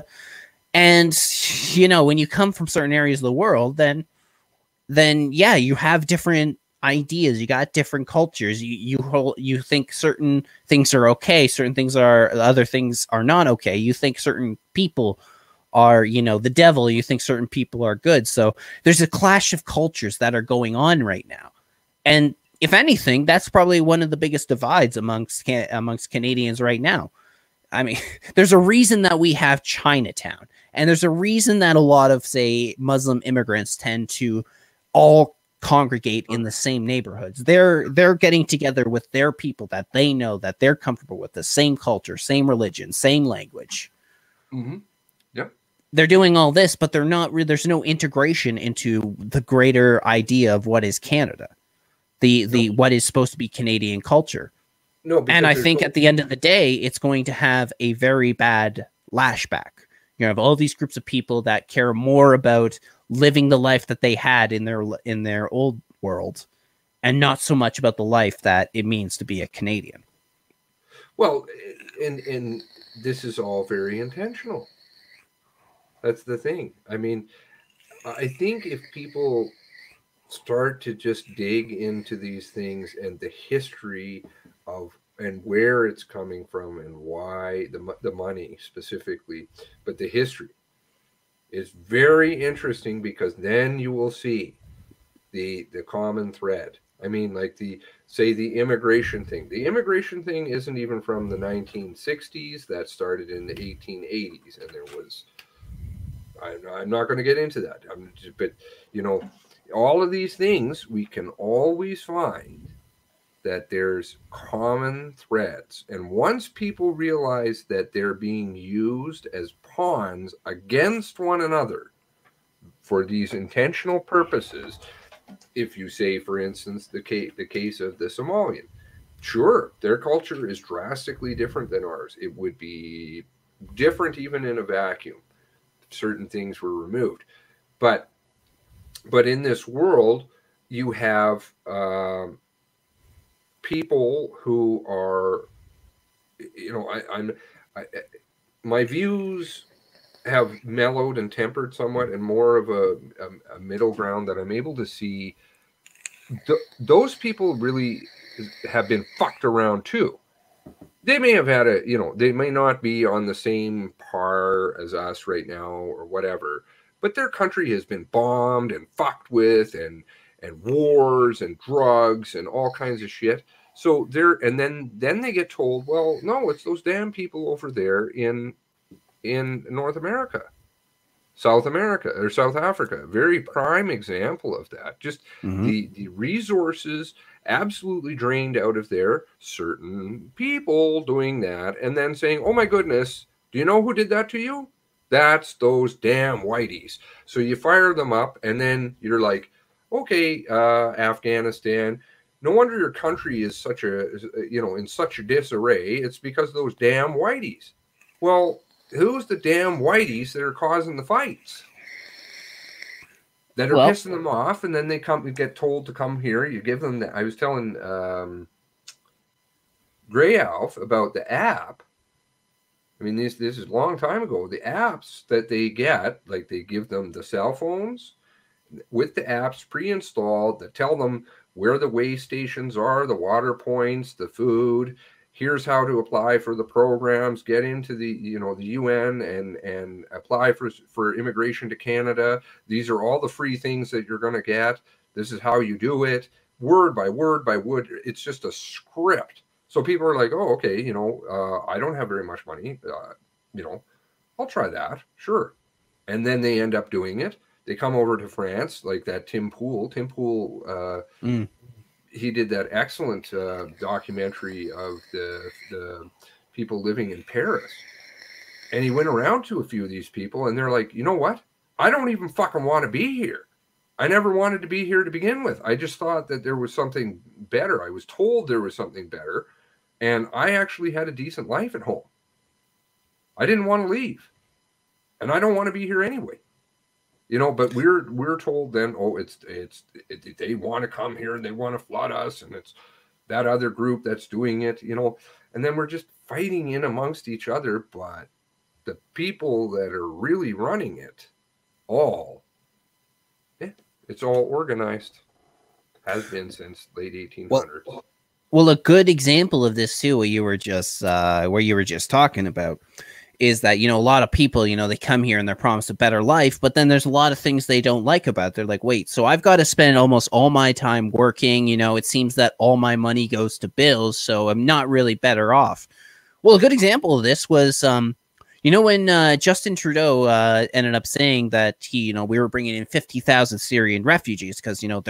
their country is it's a war zone, you know, we need to help them out. Within a year, there was a lot of them who came here that turned around, got on a plane, and went back to Syria. I remember that story coming out. It was, I think it was from the National Post, where it was like, okay, so apparently you come from a war zone and, you know, you're just a poor refugee. You needed to get out and get somewhere safe. But one of the reasons they ended up turning around is because apparently they were unhappy with their accommodations. Like, you know, it's like, well, you know, these homes, they're too small for our family. You know, you're coming in with like maybe 5 or 6 kids. Of course, you're not going to have enough rooms and everything and to accommodate them. And like, you know, the furniture's crap, even though it's probably like IKEA furniture. Cause it's like, hey, if we're setting you set up, then, you know, don't expect this, the best furniture and the best living accommodations. And they turned around, got on a plane and went home because of it. So that kind of made a point there. But the thing is too, the whole idea with the mass migration, it all plays into the Kalergi plan. The Kalergi plan, which is all about, you know, this idea of getting everybody. But see, this is the interesting thing about the Kalergi plan is the whole idea was, you know, like, you know, race is a big problem. So, you know, what we'll do is we'll get all these people from Asia and Africa, you know, we'll flood the world. And then that way, you know, give it a few generations, you know, eventually everyone's going to be sort of the same race, the same creed, most likely the same religion too. You know, we'll give it time. Ironically enough, there's only one group of people that would not affect. The chosen people, we'll say. The Palestinians. The Palestinians, that's them. But the thing is, too, is I know that there's this idea that, you know, we should be colorblind and everything. And that's how I tried to live most of my life. It's like, you know, it doesn't matter someone's race or anything like that. Mm-hmm. Mm-hmm. And to a certain extent, I still try and do, you know, to take people on an individual basis, the type of personality that they have. But the point is that as much as we want to live that world, there's many people who don't want to live that world. And many of them are like, it's not even just white people. It's a lot of non-white people, you know, them being black or Arab or Asian. That's an important part of who they are. So it's like, we can sit there and say, you know, race doesn't matter. And like, you know, we shouldn't judge people based on race or make decisions based on our races. But while we're sitting there and doing that, everyone else is making their decisions based on race. And all you got to do is, in this last election, there was a voting guide for Muslim people. What was going to be best, like which candidate was best for Muslims, which one's going to support their causes the most, which one is going to, you know, benefit them the most. Mm-hmm. And that was going around in order to say, hey, vote this way. And they're not the only ones, you know. What was the reason that Barack Obama got overwhelming votes in the black community? It wasn't because he was Democrat or they liked his policies. A lot of these people voted for him because he was black. Mm-hmm. So while we're playing this game, while we're sitting here saying that, you know, like we should all be colorblind, it's like, well, there's plenty of people who don't want to play that game, who don't want to sit there and say, well, race doesn't matter. So at the end of the day, what do you do? What do you do? Do you keep saying, you know, like, do you keep sitting there and saying race doesn't matter? Or at the end of the day, do you be like, hey, you know what? I'm part of, you know, whether that's men or white people or whoever it happens to be, this group, Christians, and, you know, I'm going to vote for what benefits me. And it might sound like a terrible thing to say, but it's... You still have faith in, like, the political system and this kind of stuff. I mean, man, I'm fucking gone on all that shit. I don't know. I mean, I didn't vote for anybody this past election. I don't know if I would say I have faith in the political system, but a lot of people still do. A lot of people still vote, and that's the way they're voting. They just, once, if you want to get to that position, if you want to get to the upper echelons, you've got to do a lot of shit, and you're going to get owned. That's just the sad truth of it, because you can't. They have to be able to manipulate you and use you. Amy's saying here that people need to adopt the culture. That's absolutely true. However, this is the interesting flip side to that. How do you have people adapt to a culture when they come to a country and they're being told, celebrate this. It's your heritage. It's your day. There is no such thing as a real Canadian. It's hyphenated this. They're not encouraged to assimilate in any way, shape, or form. Many of them do. Some of them definitely do not. But they're not ever encouraged to assimilate in any way. They're being told, listen, you can be totally distinct. You can do your own thing. You can speak your own language. Everybody else is going to adapt to you, and they should adapt to you. And if they don't adapt to you, you know what you have to do? You have to go and make a stink. You got to sue. You got to do this and that. And again, those groups are funded as well. So then why would the person really want to adapt? They don't have any reason to. That would be counterintuitive. No, it's a good point. I mean, there's benefits for playing this along these lines. I mean, one thing in particular is that right now you go to a job and they want to hire people who are a diversity hire. I mean, I can't tell you how many jobs I've applied to over the last year or two where you have to check those boxes. Are you female? Are you indigenous? Are you a person of color? And if you don't click yes on any one of those boxes, you might as well just not apply. Because I'll tell you right now, all those boxes, when I've never clicked them, never got a call back. Never got a call back. In fact, one time, I ended up calling the place, it was like, hey, I applied for this job, haven't heard back. This is the position I applied for, just want to hear. And it's like, oh, okay, well, the position has been filled or anything like that. I was like, okay, what were you looking for? I want to know for next time I'm applying, maybe I can spruce up my resume or do something, whatever that happens to be. If they want community service, I can do something like that in order to make it look better on myself. And, I pretty much got told, well, we were looking for a woman or a person of color or something like that. Pretty much without actually coming out and saying it, because, you risk a lawsuit. They said, we weren't looking for a white man. And that's kind of the position. What's that? Tell them you're disabled.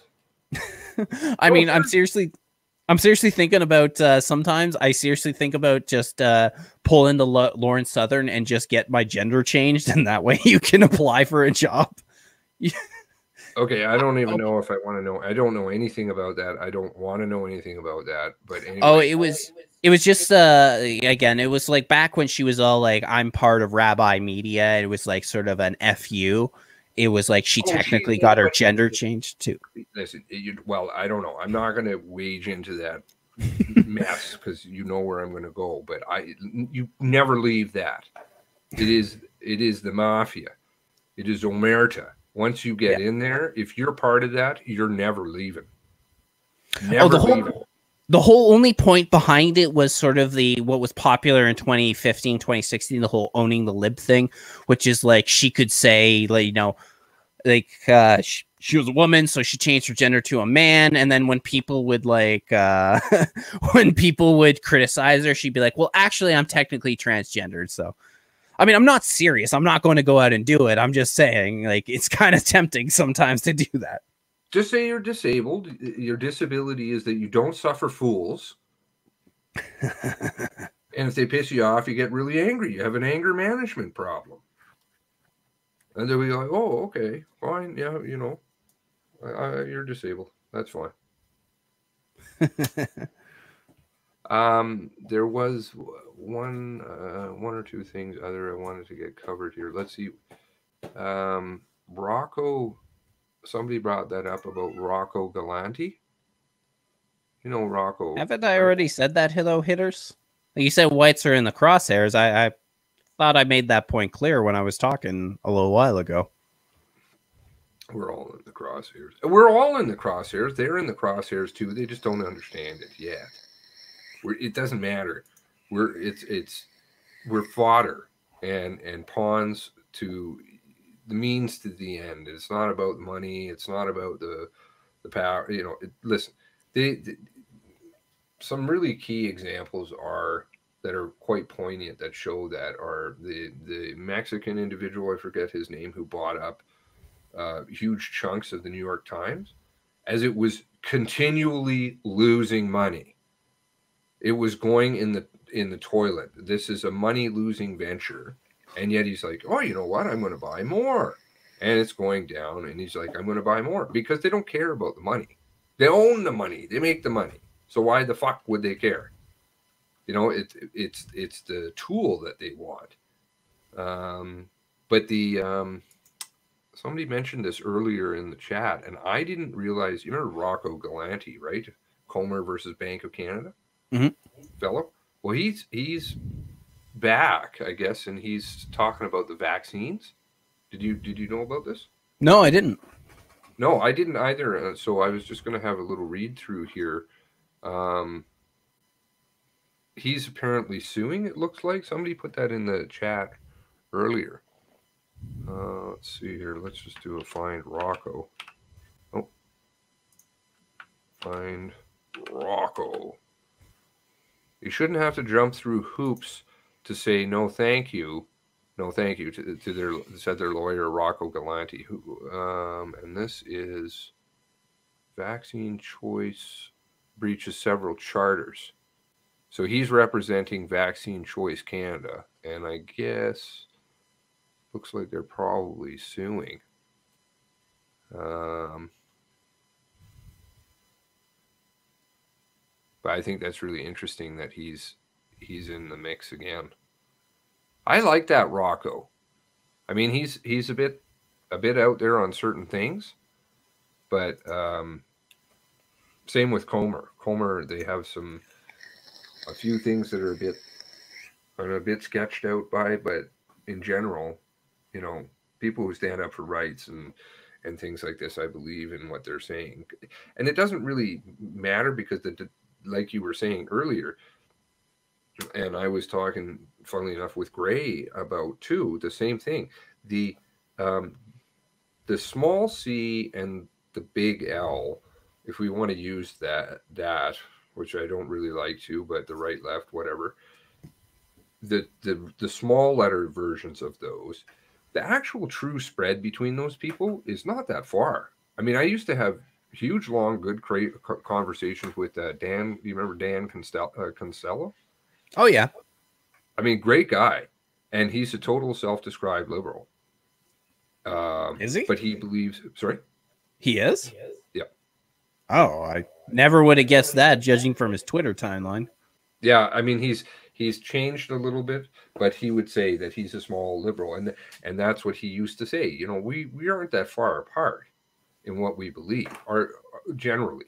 The vast majority of people, even though they may have differing political views somewhat, the actual differences that they have, it's like you said, you're able to sit down, you're able to have a conversation, it's quite reasonable. It's, you know, you're going to agree on a lot of key fundamental points, like, I don't know, murder is bad, playing with kids is bad. You know, maybe you have a little bit different opinions on business. I don't know. Maybe some businesses should be taxed more than others or whatever. But generally, the consensus is it's still the same between those two groups of people on major issues, which are the ones that we need to stand behind. You know, don't let those little ones that they've got all over the place divide us. Yeah, Deborah saying he's constitutional lawyer. I mean, Adrian and I used to do stuff about the Bank of Canada and what a sham, and it's owned. I was our very first live streamer or something together, yeah? Yeah, probably something like that. I don't know. All my videos are private, so you can't see. No, what are you hiding, sir? I've never made any videos before. Never. You know, they're going to give you the Mr. Medicare treatment. You hide all your videos and you get, well, I guess it doesn't matter. You already got demonetized, but... Well, I mean, it was in Bilbo Baggins at hotmail.com. That was nice. My, and he lives, I don't know where the hell he lives. Now, I think I actually put it down as 911 Muammar Gaddafi Way. And, really? Yeah, that was Aga Khan's hospital is 911 Muammar Gaddafi Way. Somewhere in Africa, I forget which country.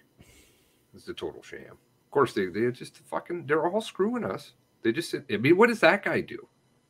Aga Khan. He's the leader a professional of the Ismaili confidence Muslims. Leader of the Ismaili Muslims. And you know what? He's one of those guys, too, that I think, I don't know for a fact, but I'm getting a sneaking suspicion that he's sort of another Jeffrey Epstein type of guy, because I've been starting to come across several people that are starting to say that this guy like runs like pedophile rings and stuff. So, and he's another person that has his own private island that tends to, you know, have a bunch of the rich and elite and politicians down there. So say it isn't so. I know, right? Who would have guessed? So yeah, I think I get the feeling now that Jeffrey Epstein's out of the way, I get the feeling he's the new one that people are going to. Oh God, they're a dime a dozen. They're all over. Yeah, they are. You know, these sickos that believe in the pedo nonsense, and the pedo nonsense is something that is, well, it's not nonsense. It's absolutely something that's 100% legitimate. I mean, even though they try and say to you, oh, well, listen, you know, pedophilia is a problem in general populace, but once you get into politics, no, we're not going to have any of that. Nobody in politics or anything. If you think that's tinfoil, well, that goes against all logic, because it goes across all divides, this kind of stuff. So why would you not have politicians that are, excuse me, pedos? And especially when they can be owned with that kind of stuff. John Baird, anybody? You know, it's funny because now with the arrest of Ghislaine Maxwell, you know, you got a lot of people that were jumping up and down about, oh, you know, we've, you know, with the death of Epstein, you know, Ghislaine Maxwell's going to be able to blow the whistle. How much longer do you think she's really going to be alive? I mean, as soon as I heard she was arrested, which I'll be honest, I was only surprised that she wasn't dead already, because I really thought that she was dead. I didn't hear, like, there was really nothing about her, although it turns out that she was staying between the UK and Israel were the two areas she was staying in. Oh, funny that. I know, right? Yeah, so she got arrested, and then people are like, oh, well, you know, she's going to talk. She's going to name names. She's going to tell what's really going on. It's like, yeah, how long do you think she's going to survive? I mean, to a certain extent, I'm surprised she's still alive today. She's not going to make it to trial. She's not going to name names. It's going to be the same thing as her. Oh, Ghislaine Maxwell committed suicides. It just so happened that the cameras weren't working. Just so happened that the guards there that night weren't actually guards. Like, she's not going to say any names. They're not going to allow her to say any names.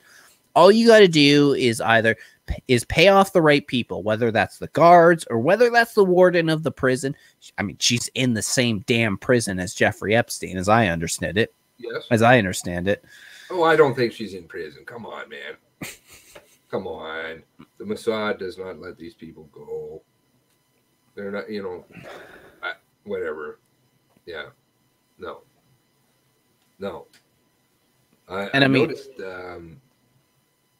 I was going to phone you and talk to you about that, because it relates to some other ongoing questions that you and I have had about another issue, which I definitely am not going to discuss on air. But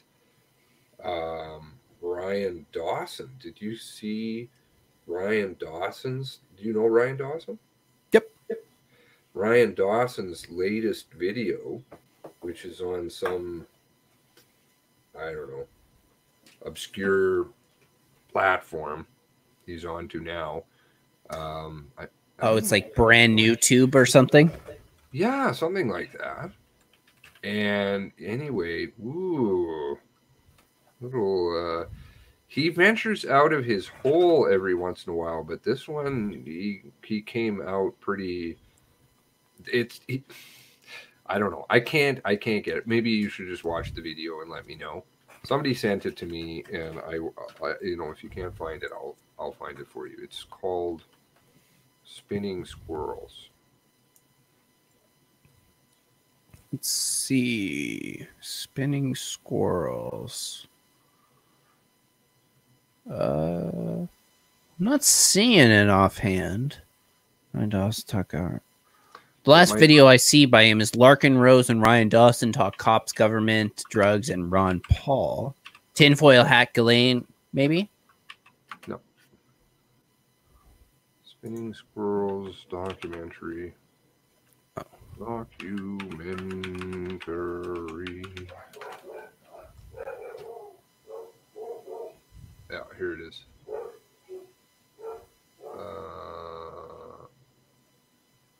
Okay, it's over on BitChute. Oh, okay. Also, I'll probably check it out there then. His name, Jim Rizzoli, who I'm aware of, also put it up. Anyway, I don't think he tried. I mean, you can clearly tell it's him by his voice and stuff like that. And even in some of it, he films it with the camera, but he kind of obscures his face. Okay. But I just thought it was interesting, given the other stuff that you and I have talked about in regards to that, and how there seems to be something funny afoot, and I think it's going to all come crashing down. Which people are like sitting in the chat, and they're like, "What the fuck are you guys talking about?" Yeah, I'll tell you later. Don't worry about it. Can you drop the link? The morning? Is that like top of the morning? I'm gonna let people find that one on their own.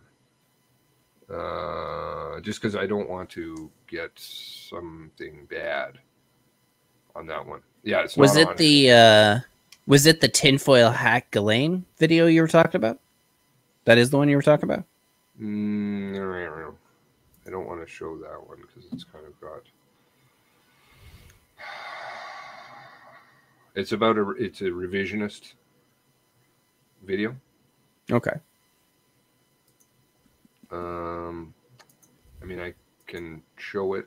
I don't want people. That's the thing. Like, I don't want people to misjudge my other stuff and associate that necessarily. Well, I mean, it's obviously associated with me, but mean that fully discounts me on anything that I know. But it has to do with revisionist thought. Let's say pretty heavy. But it's a very rudimentary entry into looking into revisionist thought and psychological warfare. So he talks about the Department of Psychological Warfare. We used to do videos about all that kind of stuff. Mm-hmm. And yeah, he's all right. I mean, I can drop it in here, but I honestly like I don't want it to tar my this Nova Scotia stuff came at a very inopportune time, I will say.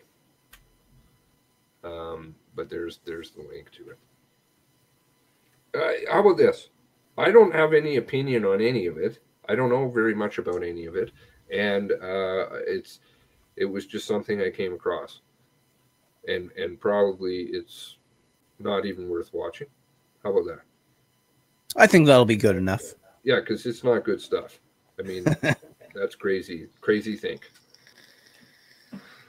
Yeah, I don't. Did you hear about this pie incident? Apparently. Which pie incident? Somebody told me that Trudeau taking the knee. I was trying to find it earlier when I was doing the stream with Tara about the pie. Somebody, when he was Trudeau took the knee. Apparently somebody lobbed a pie, and it came smashing down on his head. Really? I don't know. I couldn't find anything about it. I'm assuming that it wouldn't be the easiest thing to find because they probably don't want to report on that or anything. But I didn't hear anything about that. I take it away you meant when he was taking the knee during the George Floyd riots, like outside of Parliament? Yeah. I never heard that. No. There was a pie. You don't have a stupid opinion. Question mark. Well, the whole point behind that name was when I first started this up, it wasn't supposed to be, I wasn't really taking it as seriously as I did. But the other real point was behind it, which actually has worked very well, is that, you know, you say something and you know, people criticize you for it. The amount of people that have criticized me by simply putting in the comments like, you're right, this is just your stupid opinion, is fantastic. That was one of the main reasons behind it. Although, again, if I knew I was going to take YouTube a little more seriously, I probably would have chosen a different name. Well, nobody has your name either on YouTube, I don't think. It's just your channel is the only one that comes up. I have some lady who does lipstick and witchcraft or something, also with little gray cells. I don't. So maybe I'll get a few people in here that they're looking for her. Let's see, who is it?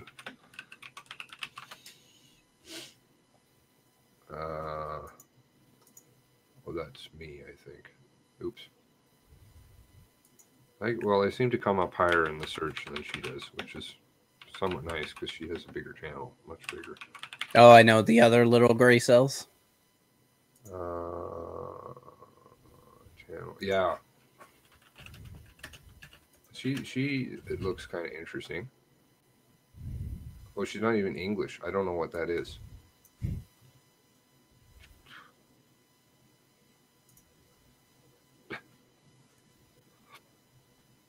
Here to fulfill my dreams. Hello guys, if you think my videos are worth it, please do subscribe and support me. I sincerely thank you all, my lovely family members, and okay, and I can't read anymore. Okay, because it's not English. So you got 8,500 subscribers. She one of those channels where it's like, here's how you immigrate to Canada? I have no idea. I'm trying to even extrapolate what this channel is about. I have no idea. From the thumbnails, I can't tell. Sorry, dude. She's monetized. I think I'm even better looking than she is. But I don't mean to be a braggart or anything. Oh, my. What is that? What's going on? She's not, yeah, no, her videos are like Hindi or something like that. Because I just checked one out real quick, and yeah, she's no English in there.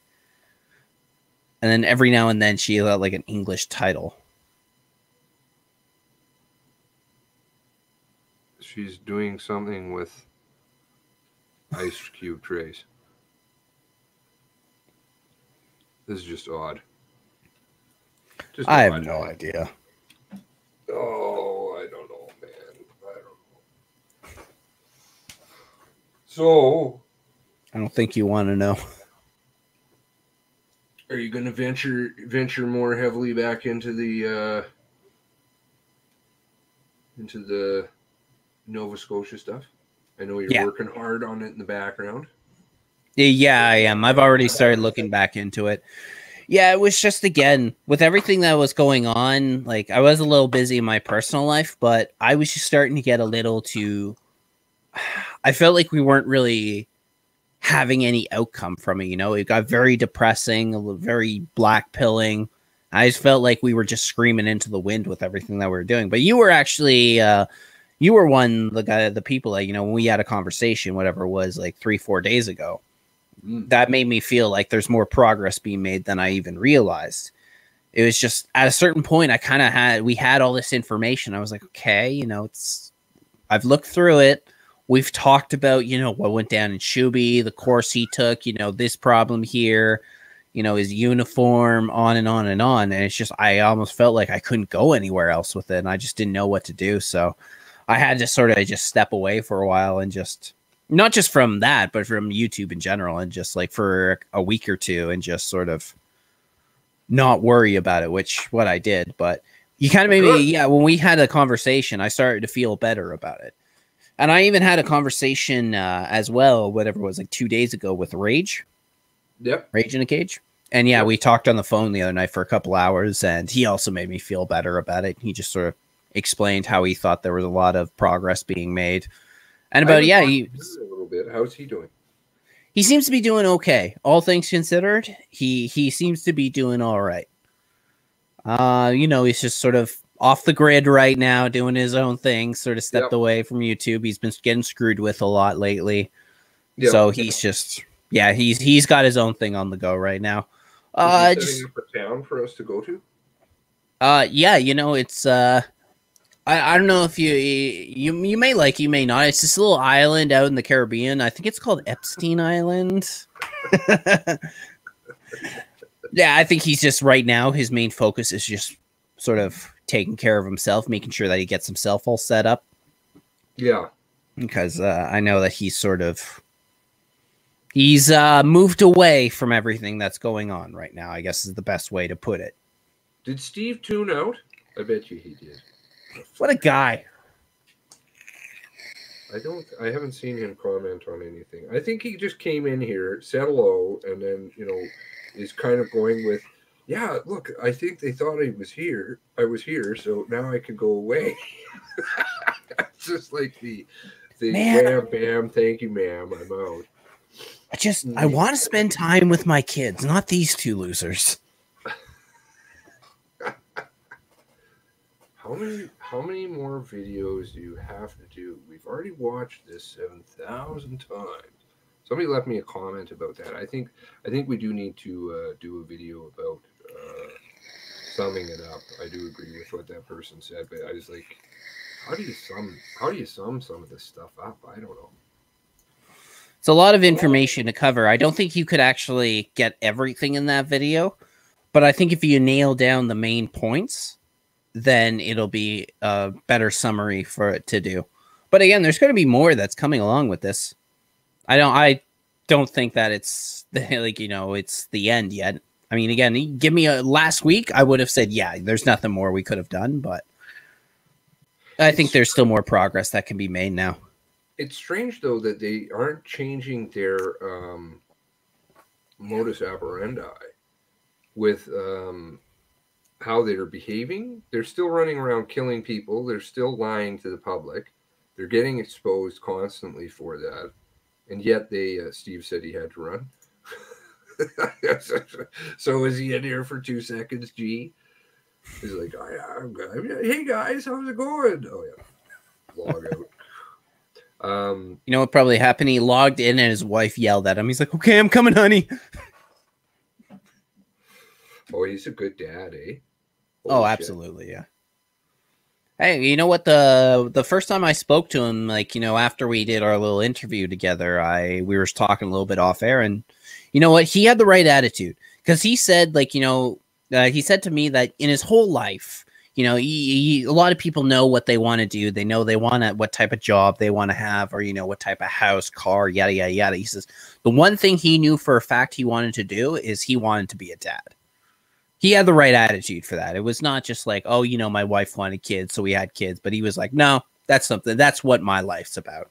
It's about having kids and raising them right. So he had the right attitude for that. Those kids are going to be, he is like really hands-on constantly and trying to have a conversation with the guy. What did he say to me the other day? He literally said that. He's like, Seamus, you have to be one of the most patient people I know. I'm like, holy fuck. Now I know you don't know me at all. At all. He's like, no, you're really patient. I'm like, no. He's like, well, you know, you sit there and you wait while I'm talking to the kids on the phone and stuff like that. I'm like, yeah, because it's your kid. Like, what am I don't, it's cool. It's whatever you're doing. And he's like, well, yeah, you're really patient. I'm like, no, half my girlfriend's kids. If I'm patient, I just like do not take shit at all. But, yeah, interesting. Families. I think though, just what you were talking about how the RCMP are still acting the way they are, is I think they have to face. It's sort of like in a way like dealing with a kid. They have to face consequences before they're going to change their attitude. So they can go around, keep shooting people, they keep lying to the public, but as long as nobody's getting fired, nobody's getting sued, nobody's actually, there's no real change going on, then I don't think they're going to change the way that they've been operating. I mean, a lot of the time they probably have this idea of, well, it's worked so far, so we can continue on going this way. Yep, exactly.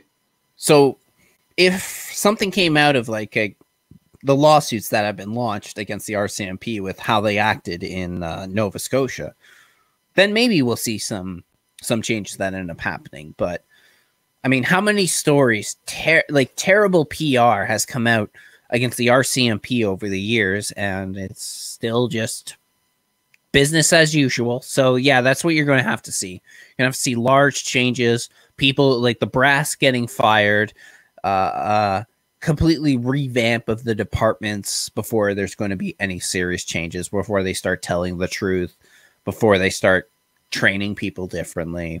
It's just, I don't think that we can expect anything soon unless something comes out of one of these shootings or comes out of one of these lawsuits. Well, Mr. Palango agrees with the lawsuit. And frankly, you know, but I'll be totally honest with you. As well, I'm not dishonest with you or anybody, but no word of a lie, and I know it in my heart, and I know my feelings are genuinely, my instincts are pretty good. The RCMP literally are shitting their pants on all of it. They are behaving in a way I've never, ever, ever seen them do. And you know, reaching out to journalists that are in their pocket, trying to get them right positive spin, you know, saying to the families we're going to do this lengthy news thing, and it never came out. I mean, this is not, and that's of their own volition. I've never seen the RCMP go, hey, press, can we talk to you? They don't do that. It's press asks them, can we talk to you? And they shut her down, shut her down. Really corrupt mounted police. Well, they've been corrupt from day one. I mean, you look back at even some of Canadian history about this, like the general strike of 1919, and what they ended up pulling in that situation was unbelievable. Like, they ran down on their horses. They ran down World War I veterans that were involved in the strikes. And I mean, not just veterans, they ran down, you know, the employees that were on there. So from the very get-go, the RCMP, I know they weren't RCMP at the time. They were whatever, with Northwest Territories Police or something like that.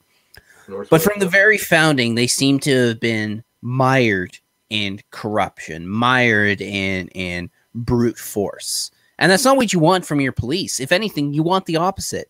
I can understand the idea of needing to be tough and brute when the time calls for it. Like, for instance, if you got an active shooter, I want you going in, Ozzy. I want them going in. I want them to be prepared to take this guy out with no problems, you know, like no hesitation. But, you know, if you're dealing with the average citizen, then I want you to be patient. I want you to be willing to deal with the crap that comes with it. I mean, if someone works in whatever, a cash job at a business, you know, you do have to admit that people coming in being angry about certain things and you having to sit there and take their crap, that's par for the course. So cops having to deal with a lot of crap in their jobs, again, that's par for the course, and that's one of the things that they're paid for. And I'm not 100% what their salary is, but I'm pretty sure it's a damn good salary, especially if you're in the RCMP. I think 70,000 to start. Probably, yeah, at least. Yep. Which is, it's not a bad salary. No. So, and they know what they're getting themselves into. I know a lot of these people probably go in with the ideas of a Hollywood movie, you know, hey, maybe one day, you know, I'll be that hero who stops the gunman or something like that. But 99% of your job is dealing with like drunk and high individuals that don't want to be told what to do. And you kind of just gotta, you know, all right, get out of here, or, you know, you're under arrest, whatever it happens to be. A lot of your job is not uninteresting, but that's what you took the job for. Whether if you didn't realize that, then maybe that's not the job for you. But chances are, if you're getting involved in the police force, you should know that you're going to deal with a lot of crap. A lot of crap you don't want to deal with, but you have no choice in that situation. And taking out your nightstick and beating someone over the head, or taking out your gun and shooting them in the head, is not an acceptable way to deal with it. And you shouldn't be covered if that's what you decide to do. No. Well, you look like a hermit, but he's an ace. There you go. The 3-star. Somebody was giving 3-star a hard time in the chat or something the other night. Is it the beard? Is that why I look like a hermit? Someone's giving him a hard time in the chat, you were saying? You're Islamic. Stop being... You're an undercover, aren't you? You're performing jihad? Yeah, probably. Video jihad? You just see me on the news in like 2 days, like, God damn it, I called it. I knew that guy was up to something. Somebody was saying, Tara was saying that East Coast was on Corbett, I think. The Corbett report? Yeah. Really? They showed, yeah. This guy, What? I don't know, man. I gotta see this. It's just a little clip within a video. I don't know if you can find it that way, but apparently, yeah. Look at him. He's making CBC. He's making the Corbett report. 4 times in 1 year, CBC. Oh, that's right, eh? 4 times. Here's a guy I haven't seen around in a long time, is East Coast. Well, he's working hard on his, here we go. The rise of the, oh no, it's Shaking My Head Productions. Well, he's pretty big. Oh, he's not quite Corbett, I don't think, but let's see if that comes up now on my channel. Oh, yeah. I know this one. He's pretty good, but he's got some influence from something. Where was it? Let's just see what it was. I think it was, she said 9-minute mark on Rise of the Machines. Here we go.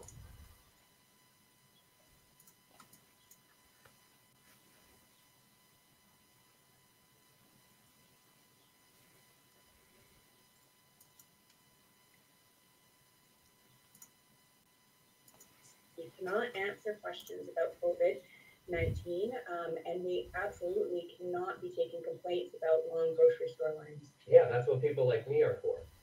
There you go, exactly. Some are confused about how to report so-called COVIDiots. At the tone, please make your report.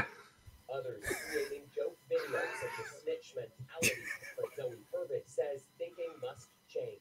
I don't think it really is a snitch scenario. We're all. I wonder if he knows that. That's funny. That's funny. Well, I think I'm going to wrap it up if you don't mind. Did you have anything you wanted to add at this time? Nothing that I can really think of at the moment. It's just it's good to be back in live stream with you again. I know it'd been a while since we've done it, so let's do it again soon. Yes, no, I'm looking forward to it. Good luck with the wedding. Wish you all the best of luck. Yeah, it should be a good time. You don't have to wear the mask, which is good. Sorry. Well, as the best man, I think it's my job to get drunk and give a terrible speech. So I'll be working on that. Do you get to give the speech drunk? Well, what's the point of giving a speech if you're not drunk at the same time? All right, thanks very much. And yeah, definitely we're going to be doing stuff soon. Oh, yeah, I mentioned that before a little bit. Steve had said that about the Zoom. Did you talk about the Zoom? The Zoom? No. Well, so whatever, if it works out, that'd be super, obviously, because I think we're going to try and do a group Zoom for the people on the Discord. All right. And then, kind of, I don't know, he's got it figured out. I think it's like us, the three of us are kind of hosting, and then everybody gets like a 5-minute say on whatever they've come across and stuff like that. So it should be a good time. But okay, I like that idea. Yeah, let's do it. I'll keep you apprised as to all that's going on, or contact Steve. But yeah. Anyway, I'm terrible at organizing shit. So sounds good. Yeah, no, I think that's a good idea on Steve's part. So we'll get that done, and we'll get together, do another live stream soon. And over the next couple days, I'll give you a call. We'll talk a little bit more about Nova Scotia. Awesome. All right. Take care. Take care, everybody, and thanks for joining us. All right. Thanks for having me, and thanks for stopping in, everyone. You stay classy, San Diego.